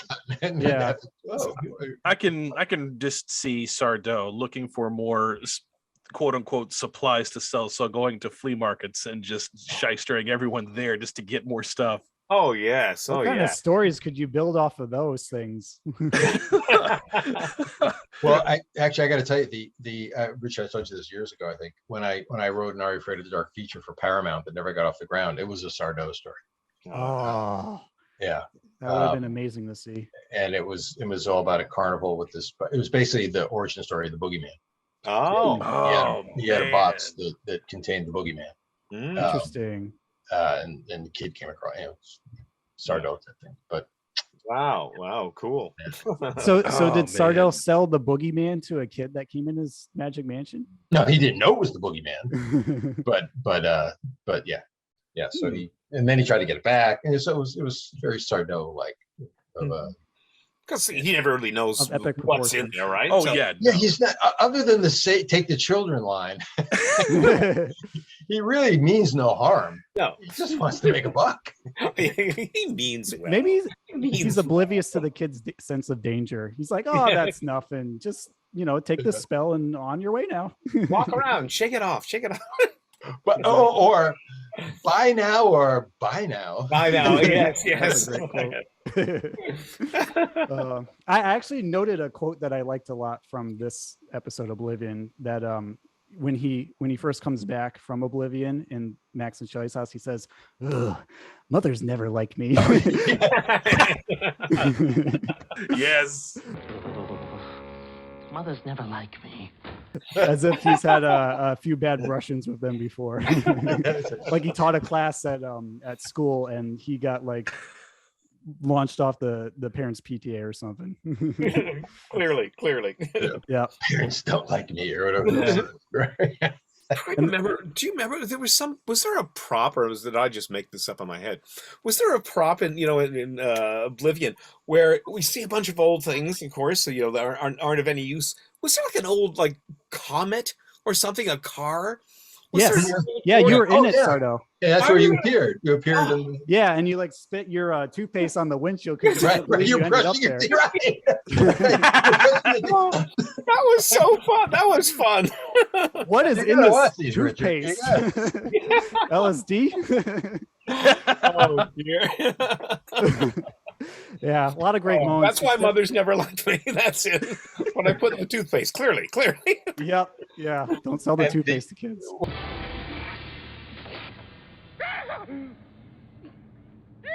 I did what you said. I followed my sister here, and now I got stuck. Where's here? One thing I saw, just a limited number of props, is in Oblivion, where the little girl is in a big cage on a conveyor belt going towards the fiery furnace. That was the same cage that Max was in Cutter's Treasure. Oh, no way. That's where it ended up. Someone else erased it. Oblivion, Maybe Cutter There did. you go. Yeah. It all connects. Yeah. I also thought it was interesting how that furnace reminded me of that dark furnace scene in Toy Story 3. If anyone remembers that, maybe they got it from watching Are You Afraid of the Dark, since that came first. It all comes back to Are You Afraid of the Dark? Yeah. Everything. Just saying. Well, we're gonna head into season 7, episode 11, I believe, with the Tale of the Time Trap, which is another Tucker tale. And what happens here is Jason, who's played by Jay Baruchel, he lacks the confidence to ask a girl out on a date. Surprise, surprise. So he ends up ducking into Sardo's magic mansion when he nearly crosses paths with the girl on his mind. Inside, Sardo persuades the high schooler to buy a Persian victory box, an object that grants wishes to whomever places their hand on the insignia on its side. Yes. Exactly. Little did he know that once Jason made a wish, a genie would appear, the kind that likes to have some fun at the wisher's expense. Can Jason dig himself out of this magical debacle with Sardo's help before his reality is forever warped into a plane of madness? And I thought this one was really interesting because there's quite a few tidbits involved. Not only the fact that the genie was played by Eleanor Noble. Yeah, Eleanor Noble, who played what's her face, Shelley in The Tale of the Dark Dragon when she was dating Keith. So that was interesting. And then we actually get to see Uncle Bobo from Carved Stone. He materializes. Yeah. I always thought he looked like a version of Kramer with hobo garb or a scarf. Oh, that's true. Seinfeld. That's true. Yeah. So it's like Sardo's got a little bit of Jason Alexander in him, and then Uncle Bobo's got the Kramer. We just need Jerry Seinfeld in there. Oh, isn't that something? I never noticed that until now. That's true. That's very true. Yeah, especially his sudden wacky expressions too. It lines up. I did note that this had a be careful what you wish for kind of flavor to the tale, very similar to Twisted Claw, but set in a different frame. So that was interesting. And then similar to the napkin in Sardo's vest from Oblivion, we do see that Sardo is hiding, I think, Sunny D and like a martini glass and something alcoholic potentially. when You he know, was it's talking fun. to It's him. funny you said that because I watched this yesterday, and I saw that he covered something up. I didn't get it. I didn't know what it was. I thought he was making a mimosa to get through the day. I thought it was I'm sort of going back now, so forgive me, but I thought it was I was making up the potion, and that was all the ingredients that were going into this. There was a little vial. I Maybe thought that's that was hitting this rabbit before they see it. I just kind of put the a cloth or whatever. I think that's I think that's what it was. I think that's I what could it be was. wrong. Yeah. That was it. It looked like some sort of bartending thing to me, but it could be Maybe yes. that. Maybe that. That works. Magical potion 101. That's a side hustle. Yeah, right. Oh He's into man. mixology at night. Yeah, bathtub gin is one problem. It was fun to see. I mean, even at that young age, Jay Baruchel had jobs. Yeah. And to see he and Richard play off of each other. We were saying before about how great the kids were and playing off of Sardo. I think Jay's probably the best of all of them. Definitely. Because he was right up there with you and challenging you and right with the comedic stuff too. With the scene where you're with him, it's towards the end. I guess it's no, but it's not. Well, it's getting towards the climax where you're at the parents' house, and he's there, and his mother comes down, and and he says, Jason, he's a teacher, and he's helping me with current events, which is true. And you're just like, and then the mom says, "Okay, fine, have fun." And she says to you, "Nice cape." I did like that addition. It's like you're really adding some flair. I to don't think like that was Sardo scripted the either. And superhero. your reaction is just like, Honey, who's your friend? Hey, Mom. This is Mr. Sardo. No, mister. Accent on the dough. He's a teacher. He's helping me with current events. Good. I'll leave you two alone. Nice cape. Oh, I remember that. It's funny you say this, DJ, because I have to tell you honestly, I don't like to, say he's my favorite young actor that I worked with, but Jay was just phenomenal. And as you say, you could tell, he was quite young then. He did something right before there was Popular Mechanics or something or another he had done. Yeah. Oh, yeah. But he was phenomenal. To this day, I consider him a friend. He was my muse for. I'm going to go off on a little tangent here, but I was so impressed by him. That he was my muse for a screenplay that I wrote that just recently got optioned, and he was my muse for that character, the way he played that character. Mm-hmm. He was wonderful. And you're absolutely right. His comedy, his sense of timing, it was right there. He was really, really good. And we had some nice scenes. We had that scene too where he comes back and he says something about him being too popular or something towards that effect. And that's a problem because right. He was just right there. He was right there. Everything you threw at him, he just grabbed and went with. He was really good, really, and still is, obviously. He reminded me, and I don't know if this was intentional or he was channeling it or it was just subliminal, but a lot of his mannerisms reminded me of, and it was the right era of Matthew Perry and Friends. Oh, okay, yeah. Just kind of doing this kind of thing, and that, and he was like, we brought him back. He was like in 4 episodes. That's how great he was. Yeah, I think he was also in Zombie Dice, Dead Man's Float. Yep. This one, and then what's the other one? Walking Shadow, right? That was the Macbeth one. Yeah, exactly. So it was so much fun to watch you two play off each other, and again, it doesn't get the love that Laughing in the Dark gets, and it was in so many ways when the whole house changes because he makes the wrong wish, right. So it's not his house anymore, and the woman comes down. What are you doing? My husband's coming. Your husband's a cop. Yes, that's right. Outside, and you say, "Well, at least he's alone." And then all these cop cars pull up, and you're like, "That was very fast." Everything's changed. Did I hear voices? Ah! Who are you? What are you doing here? This is my house? Yeah, I'm just visiting. This isn't your house. This is my house. And my husband's gonna be home any second. This just keeps getting better. You picked the wrong house to break into. Oh, no. You see, we're not bad guys. Honey! Oh.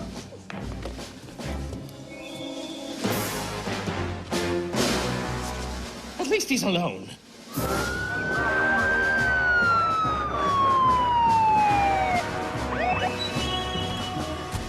My, that was quick. That's right. That didn't take long. I remember that. Oh my God, what a memory. and then as the countdown is happening, the cops are ready to tear gas the place. Oh yes. He gives you the wish, and all you can think of is like, oh.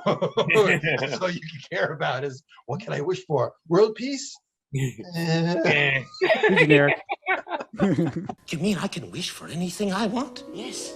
You've got 1 minute to come out with your hands up, or we'll start shooting. Think of something, huh? Hurry. This is the chance of a lifetime. If you don't think of something, that lifetime won't last very long. They're getting ready to shoot tear gas. I could wish for world peace. Or cure every disease. Wish faster. Oh, I've got it. What, I wish for 100 more wishes or something? It was And you became a genie. 100 more wishes, which is the wrong thing to wish for. That's it. Yeah. Well, he started it, right? Didn't he? Jay's character started by giving me the wish. I wish Sardo. Yeah, I wish Sardo had a wish. Right. And then you wished for a million wishes, and that released the genie. And and I was surprised when I went back to start Dark Dragon too. I didn't realize Eleanor was in both those Sardo episodes. I forgot that she was in Dark Dragon. Yeah, It's a cool coincidence. So what was it like being a genie, Sardo? Oh yeah, in the box. Yeah. Get me out. Yeah, exactly. That shot in the crib. Get me out. Right. Yeah. I'm losing on the deal. Yes. And that was the Bobo line. Oh, they talk about playing off of isms and things, whatnot. When the very beginning, when Bobo is shystering and getting Sardo to take the box, and Sardo's getting played, and you can tell. It's like, oh yeah. What's going on? I got Sardoed. You got Sardo. Karma. It's so much so that when he finally gave it to you, and he went, oh, he goes, and you say, and that's funny because finally you really are losing on the deal. Yeah. How much do you want for it? $50. 50? I mean 40. For you, my friend, $40. That's too rich for my blood, Bobo. Free. You sell it for what you can, and you give me what you think is fair. Sardo, how can you go wrong?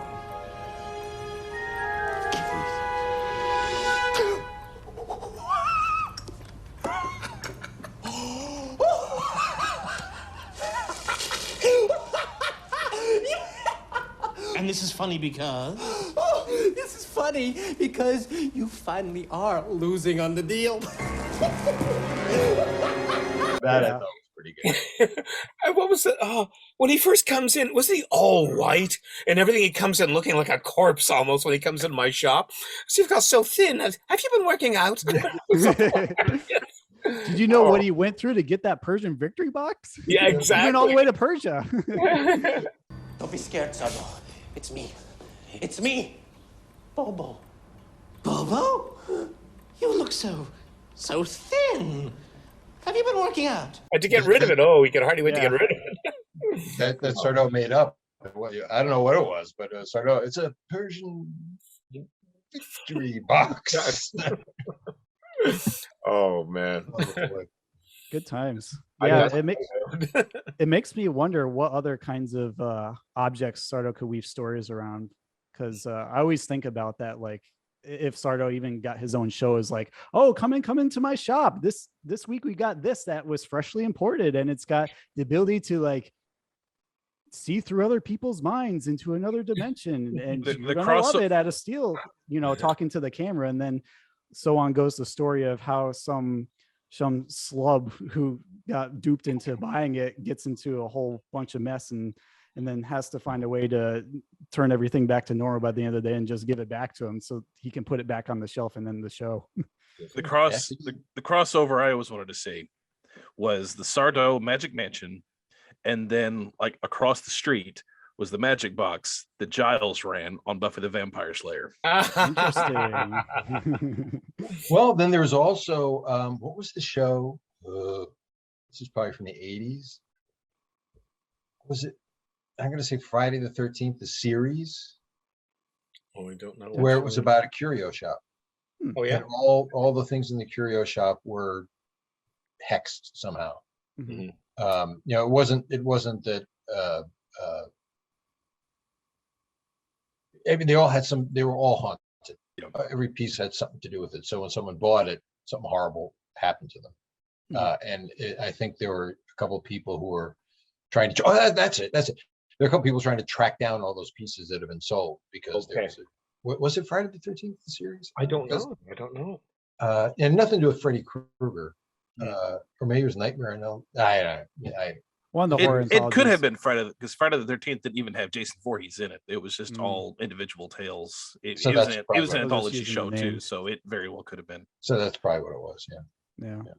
So we're gonna jump a little bit from the year 2000 to the year 2021, but we might actually be going into the past because this is a flashback scene where we see Sardo in the Tale of the Darkhouse, and this is technically episode 6 of whatever season they want to call Curse of the Shadows, either season 2 or 9, depending on how you reboot 2. Yeah, sure. Electric Boogaloo. But yes, here's a quick little summary of Darkhouse because it pretty much just wraps everything up in the reboots.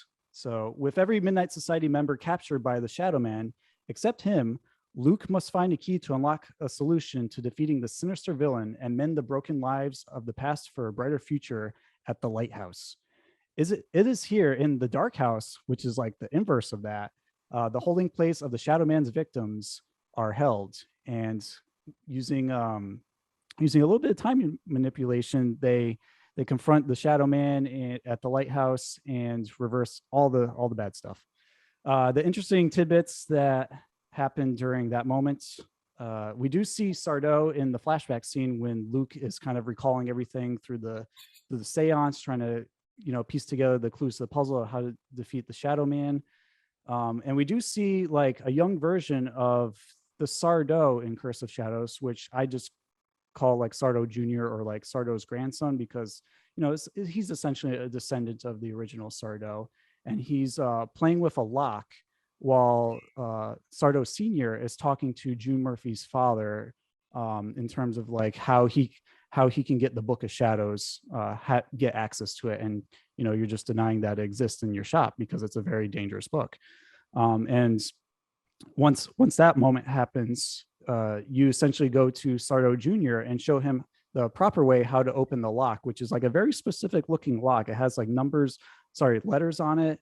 And there's like 4 little squares, and you have to press like a peg on the side of it to reveal a hidden key. So somehow that serves as foreshadowing for the hidden key to discovering how to get into the Darkhouse, which is through actually the shadows, interacting with the shadows. And with the Midnight Society members kind of coordinating with each other, those that are trapped in the Darkhouse with Luke on the light side of reality, they pass things to and forth each other and then form a plan to chase the Shadow Man up to the top of the lighthouse and then just burn him with like a massive light bulb, essentially, that makes him go explode. Any moments that you recall of significance from doing this scene, Richard? Well, first of all, it was a lot of fun to be to be brought there. We did this in Vancouver. It was a lot of fun to be brought there to play that character again, and how much that character is loved.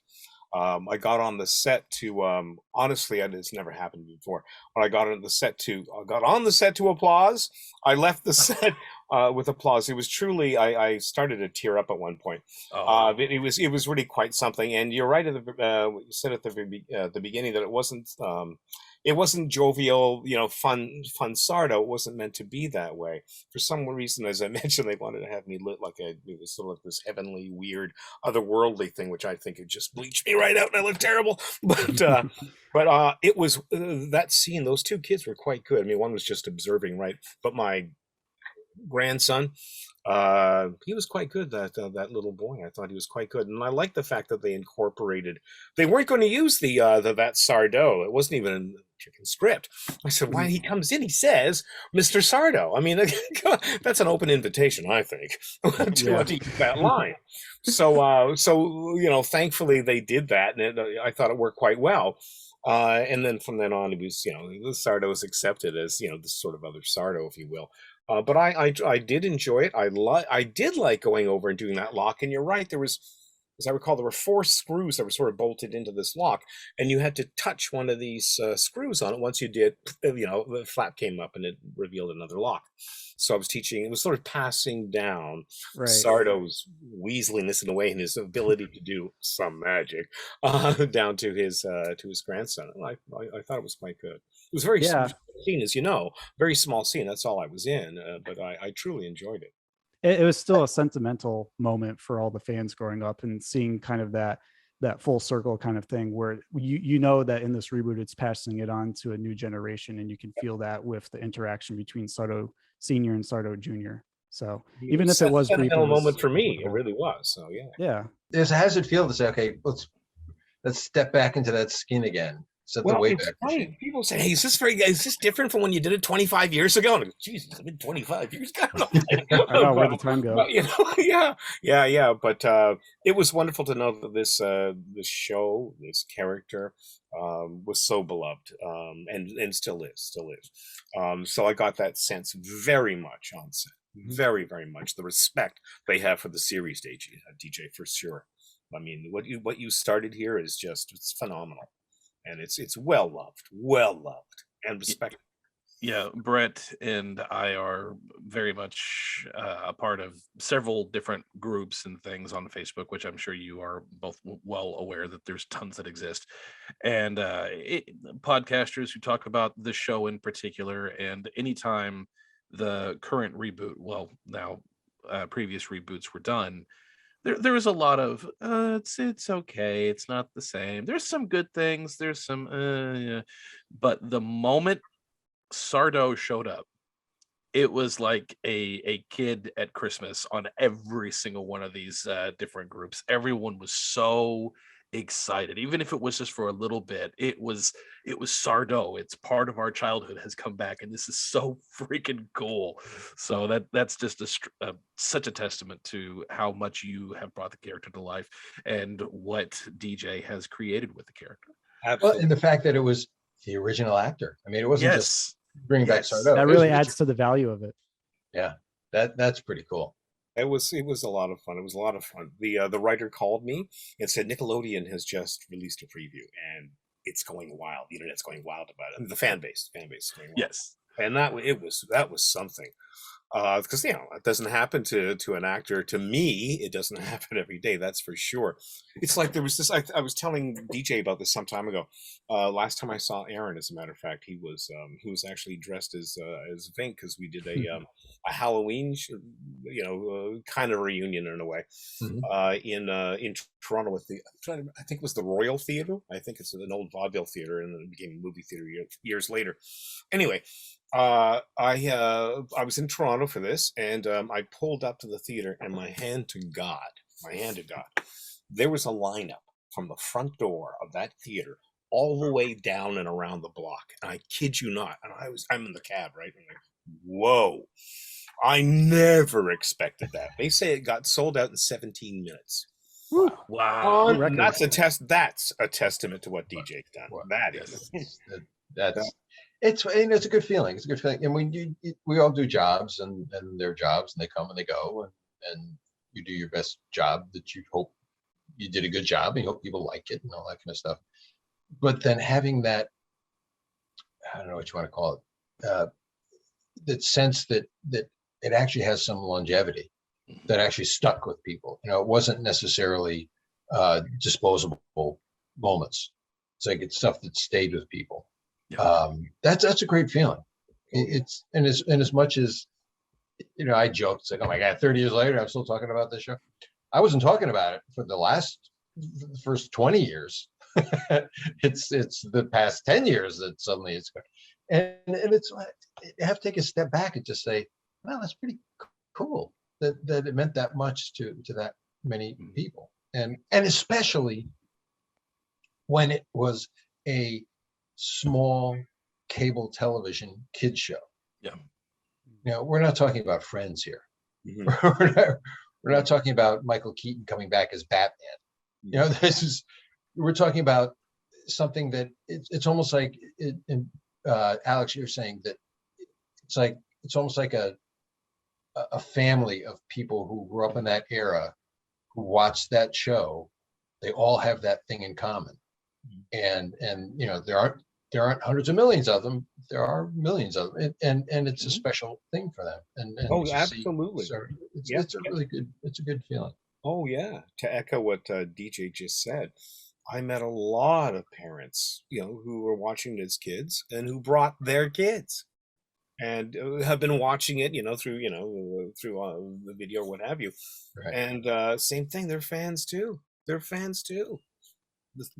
children. It's wonderful, wonderful. Well, I got to tell you, I guess I started saying this before, that you know, when you do something, and not everything withstands the test of time, shall we say? Yeah. But going back and watching all those Sardo scenes, maybe I'm biased. I will admit that maybe I have a slight bias going on there. But I was just like, holy geez, this is legit. This is really good. It was. It still is. It still is. It's. I mean, you could complain that the kids dress like they're in the 90s. Okay, fine, whatever. But it's like, wow, it holds up. It's a piece of time. Yeah, it's a good thing. Absolutely, it does. Absolutely. It's like a Neil Simon play. It holds up no matter what time period. See what he did? You brought it around full circle, DJ. What he did? The Neil Simon of Nickelodeon. There you have it. There we go. Well done, Alex. Well done. That's why he's my co-host.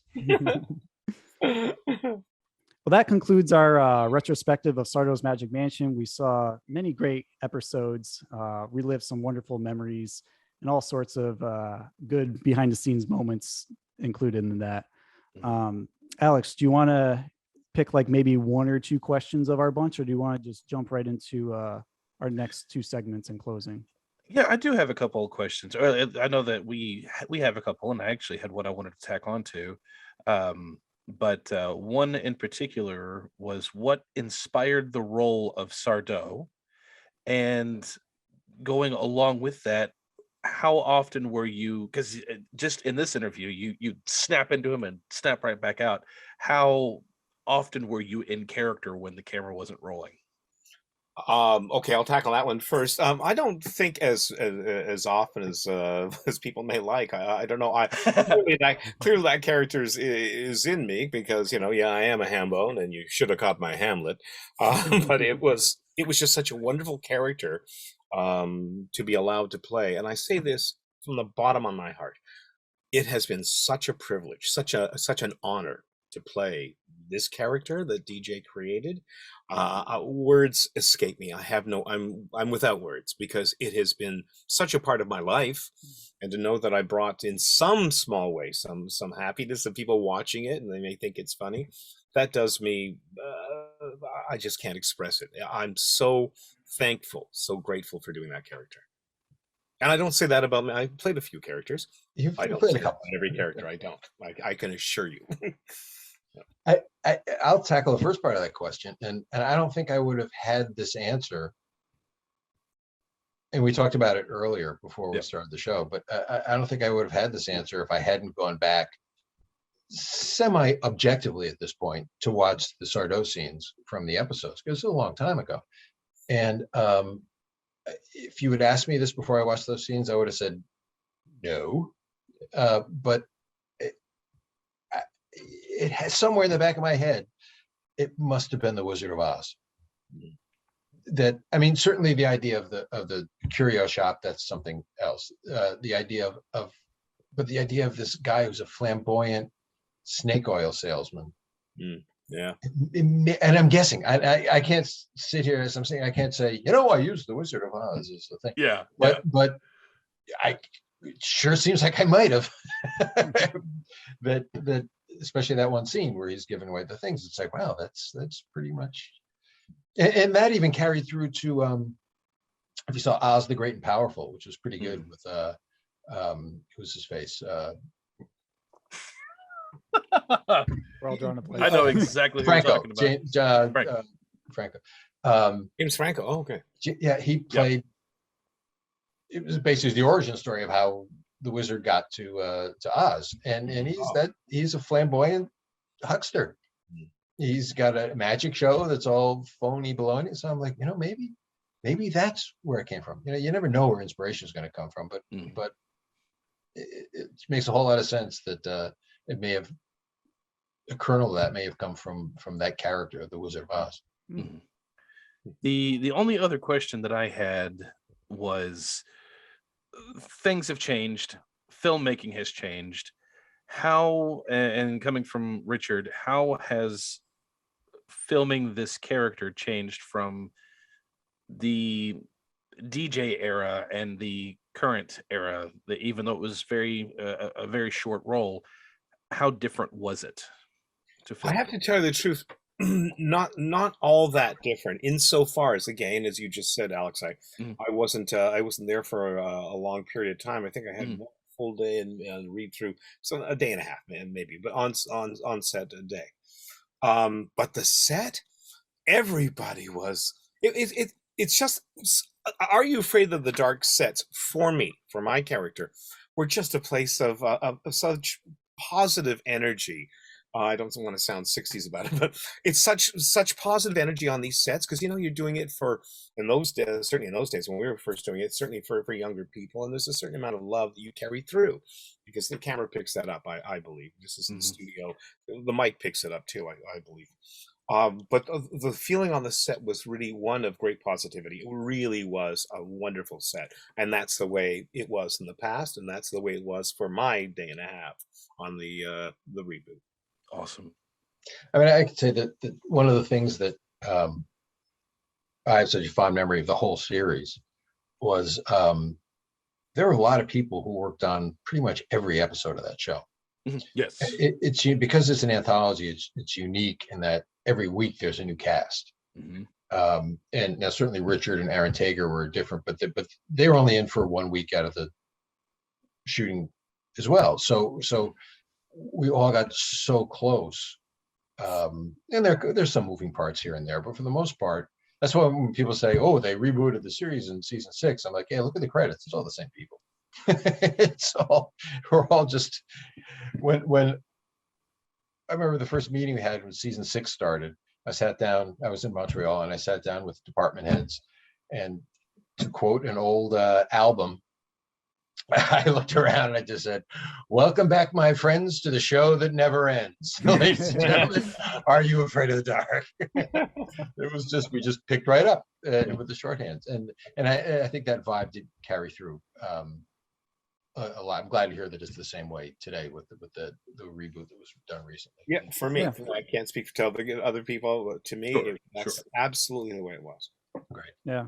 Feels like a natural extension rather than something entirely separate, which is, impressive to see. Cool. Filmmaking isn't always a fun thing. And it's been my experience that, well, the only experience I have is shows that I've done, but hearing other people's stories is that the tone is set by the people on the top, and if they love what they're doing and they love the people they're working with, it trickles down. And if it's a negative situation, that trickles down too. So I've always tried to keep sets. It's like, this isn't rocket science here. Let's just have some fun and do the best we can and enjoy it. Yeah, well said, DJ. All right, we're going to move to a couple of quick segments, and then we'll wrap up the episode. We promise. My spidey sense is tingling. This or that, this or that. Time to play this or that.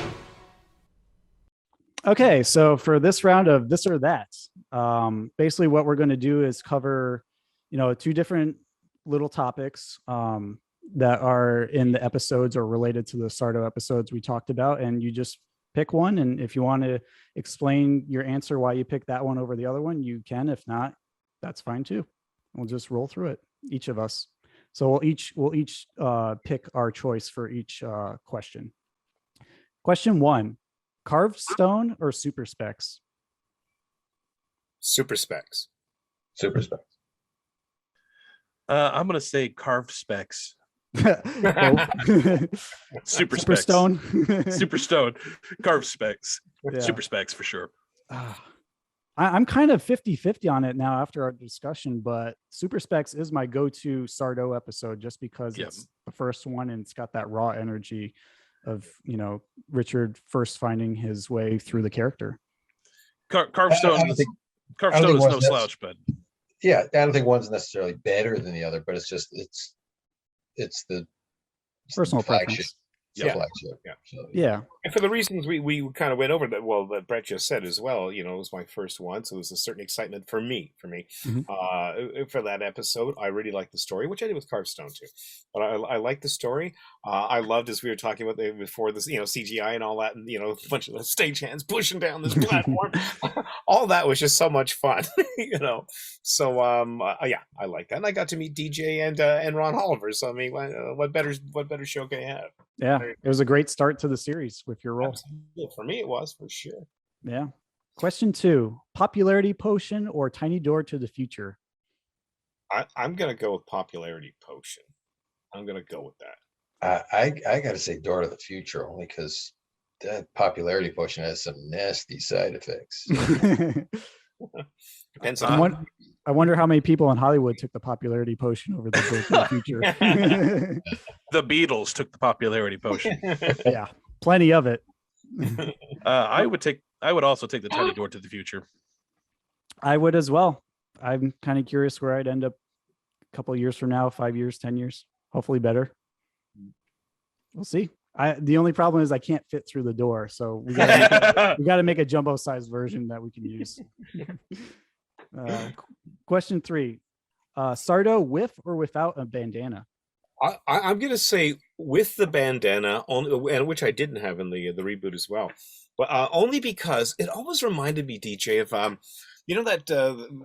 Have it like carnivals or whatever back in the day, I guess, tell your fortune, you put in a nickel or whatever the hell it was. It always reminded me that Sardo was kind of dressed like that, right? Could have been behind that glass and passing out that fortune card, right, would come out. Right. So I think Zoltar.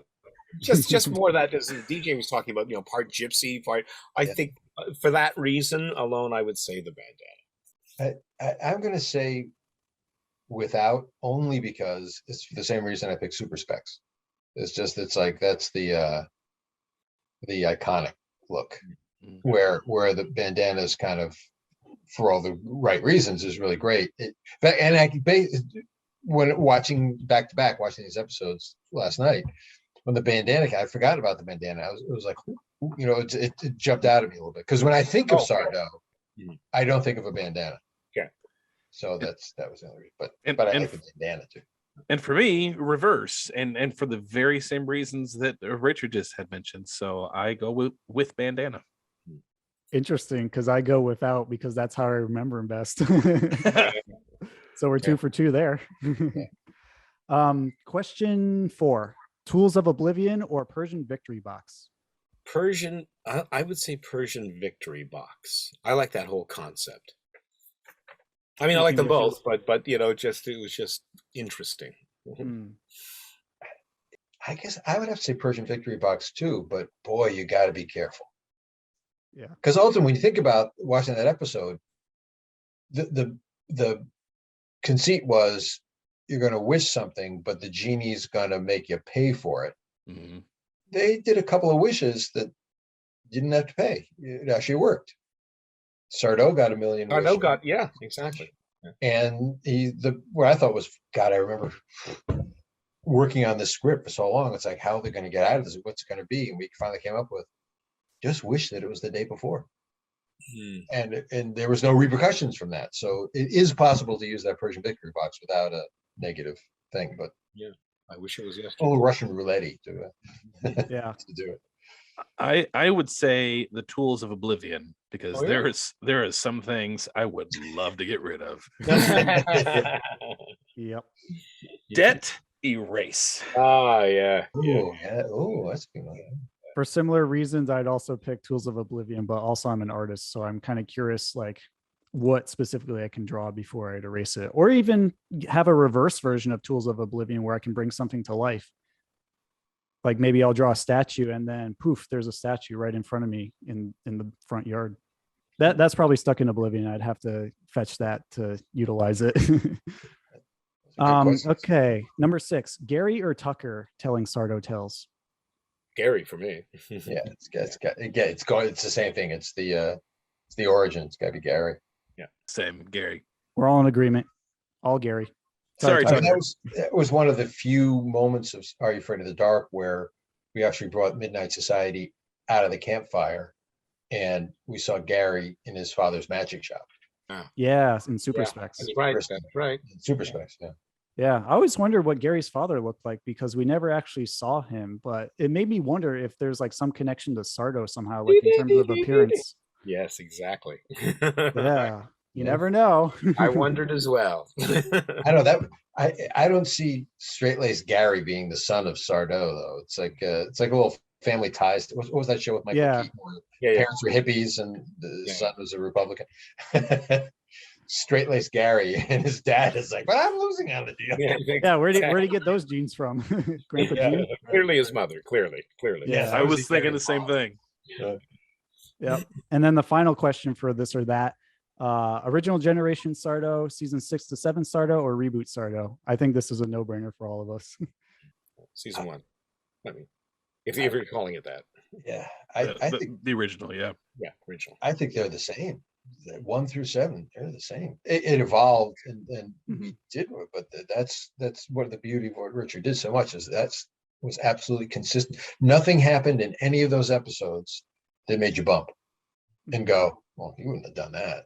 That's not Sardo. Right. Yeah, we grew on it, but it was, again, it goes back to me constantly saying 6 and 7. It's just an extension of 1 through 5. Right. Yeah, I'd say there's different intensities of Sardo per episode, but at the end of the day, even if he like changes his physical appearance or like goes to more locations, he's still the same character. So, yeah, either way, it could be seen as a trick question. It's Sardo's timeless. You can't pick in that sense. Yeah. And even though he did evolve, he never did quite get so bad as to say, take the children. After the first episode. That was the only time. Whose children? Did I say that out loud? You thought it. Yeah. You thought it. Yeah. Well, that concludes our this or that segment. I just want to read a quick listener letter because, surprise, we actually got one in our inbox after a whole season of crickets. So I was so excited about that too. Yeah, it surprised me today. So I'm going to read it off, and then we'll head on out and close up shop for tonight because I'm sure Sardo needs his rest, as does DJ. These are for you. As does DJ. So here's a letter from Ty Halloween 98, who also goes by Splatgram on Instagram, and he actually knows us pretty well. He says, "Hey, Splat Attack. Congrats on wrapping up season 1. It's been a blast listening to you guys discuss Nickelodeon. My personal favorite episode would have to be the Nick Takes Over Your School episode. I just was fascinated listening to all the stories and behind the scenes of what it was like to actually be a winner of that contest. I think it was super interesting for everyone involved. Can't wait to listen to season 2 coming up here soon and see what you both have up your sleeve. Thanks for all the hard work and dedication that you guys have put into the podcast so far and keeping your listeners entertained. Tyler." Thank you very much, Tyler. We appreciate that. That's nice. Yeah, always good to hear from our audience whenever we're just pumping out episodes. And it's funny that we're talking about this on Are You Afraid of the Dark, because in our many conversations, DJ, where you've mentioned, well, we didn't even know if we were going to be renewed for season 2. That's how I feel producing this podcast with Alex. Like, we're just giving it our all, see if anyone out there picks up on it. And, you know, we got a small dedicated fan base. We just got to keep reaching out more and more, and it's connecting growing. with people. But we got some loyal ones out there. You guys are very much appreciated. Well, kudos for that. We're just thankful that we're able to relive the 90s and honor in the ways that we can, and also have so many wonderful guests, including you guys on here. So if anything, just to learn more about the series that we love, because we can't learn enough about all this. So every single time, so this is my 3rd time talking with DJ, and I'm still learning new stuff, and I love it. I absolutely love it. Well, the thing is, you never know. It's kind of what I said before about when someone asks you a question, they want to know about the answer they want within the mythology of the story, or they want to know the behind the scenes thing. So you never really know if anyone's really interested in how the sausage is being made. You know, there are fun anecdotes sometimes, but also it could be like, yeah, don't destroy the illusion of that's what fan fiction's for. That's their job. Yes. Yeah, but anyways, we're gonna head out from Sardo's shop. Would you guys like to plug anything before we close up the episode? Not really. I've got a couple of I've got a movie and a show in development now that it's just like, it's been going on for so long. The show I have in development, it's on the schedule. I'm not going to say where for 2024. Like, oh wow, that's a long time. Oh my god. So when ask me again in 2024, and I'll.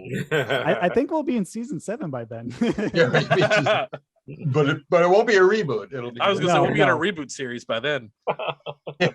We'll have a CGI version of us both sitting here in Zoom. I'll start bringing in my children to start carrying on the torch. Yeah, Brett and Alex Jr. Yep. Oh, Sardo, I don't see what my dad sees in you. We'll start with that, all right? Let's start with that. Exactly. Well, Slimesters and Gackoids, we had a lot of fun here visiting Sardo's Magic Mansion, but we're going to grab our trinkets and head on out. You can email us at splatattack2021@gmail.com, or direct message us on our Instagram page at Splatattack Podcast. You can also check out the video version of this episode and many more like it on our YouTube page, also at Splatattack Podcast. Feel free to reach Richard or DJ on their Instagram page or wherever else they would like to be contacted. You can support us on Patreon, which we will give you the link to in the description of this episode. You can also support us on Bonfire by buying some shirts and some other products that we got, like Alex is wearing here. Splat Attack shirt, very cool. I also got mine in the mail recently, so I'll be wearing that for next episode. Pretty exciting. And tune in next time as we go from Are You Afraid of the Dark to another well-established universe of Mighty Morphin Power Rangers, where we rank every single monster of season 1. So that's going to be an interesting ride, and hopefully both of us aren't dead by the end of that. Massive undertaking. Yeah, but it's going to be worth it. Might be our first 2-part episode. Might be. We're going to have someone special from another podcast who's been with us before help us out. So stay tuned for that. It's going to be a lot of fun. All right, Alex, do you want to close up shop and give Sardo his money for the trinkets we bought? Can do, Shandu. Here's $50, Mr. Sardo. Keep the change. Ooh, thank you. Mr. Rockefeller, thank you. You didn't correct him. Well, I'm still losing on the deal. That's for sure. All right, listeners, splat you later. Thank you so much. Thank you. Thank you. Bye-bye, DJ. Reprise the theme song and roll the credits. Hard to believe, folks, but it's time to say goodbye. Nighty-night. Hey, check us out next time for more adventure and another great legend of the Hidden Temple. What'll we do till then? Chill for a couple. We'll be back. You're on, Nick. And it was time for the superhero to move on. I declare this meeting of the Midnight Society closed. Bye-bye. All right, DJ, I have a non-Are You Afraid of the Dark question before we get started. Oh, sure. Blue. The Midnight Society knows how much you like scary tales. So every Saturday night, we're saving a spot for you on the only network for you. Submitted for the approval of the Midnight Society. A whole new season of spine-tingling tales. On Are You Afraid of the Dark? Only on Stick.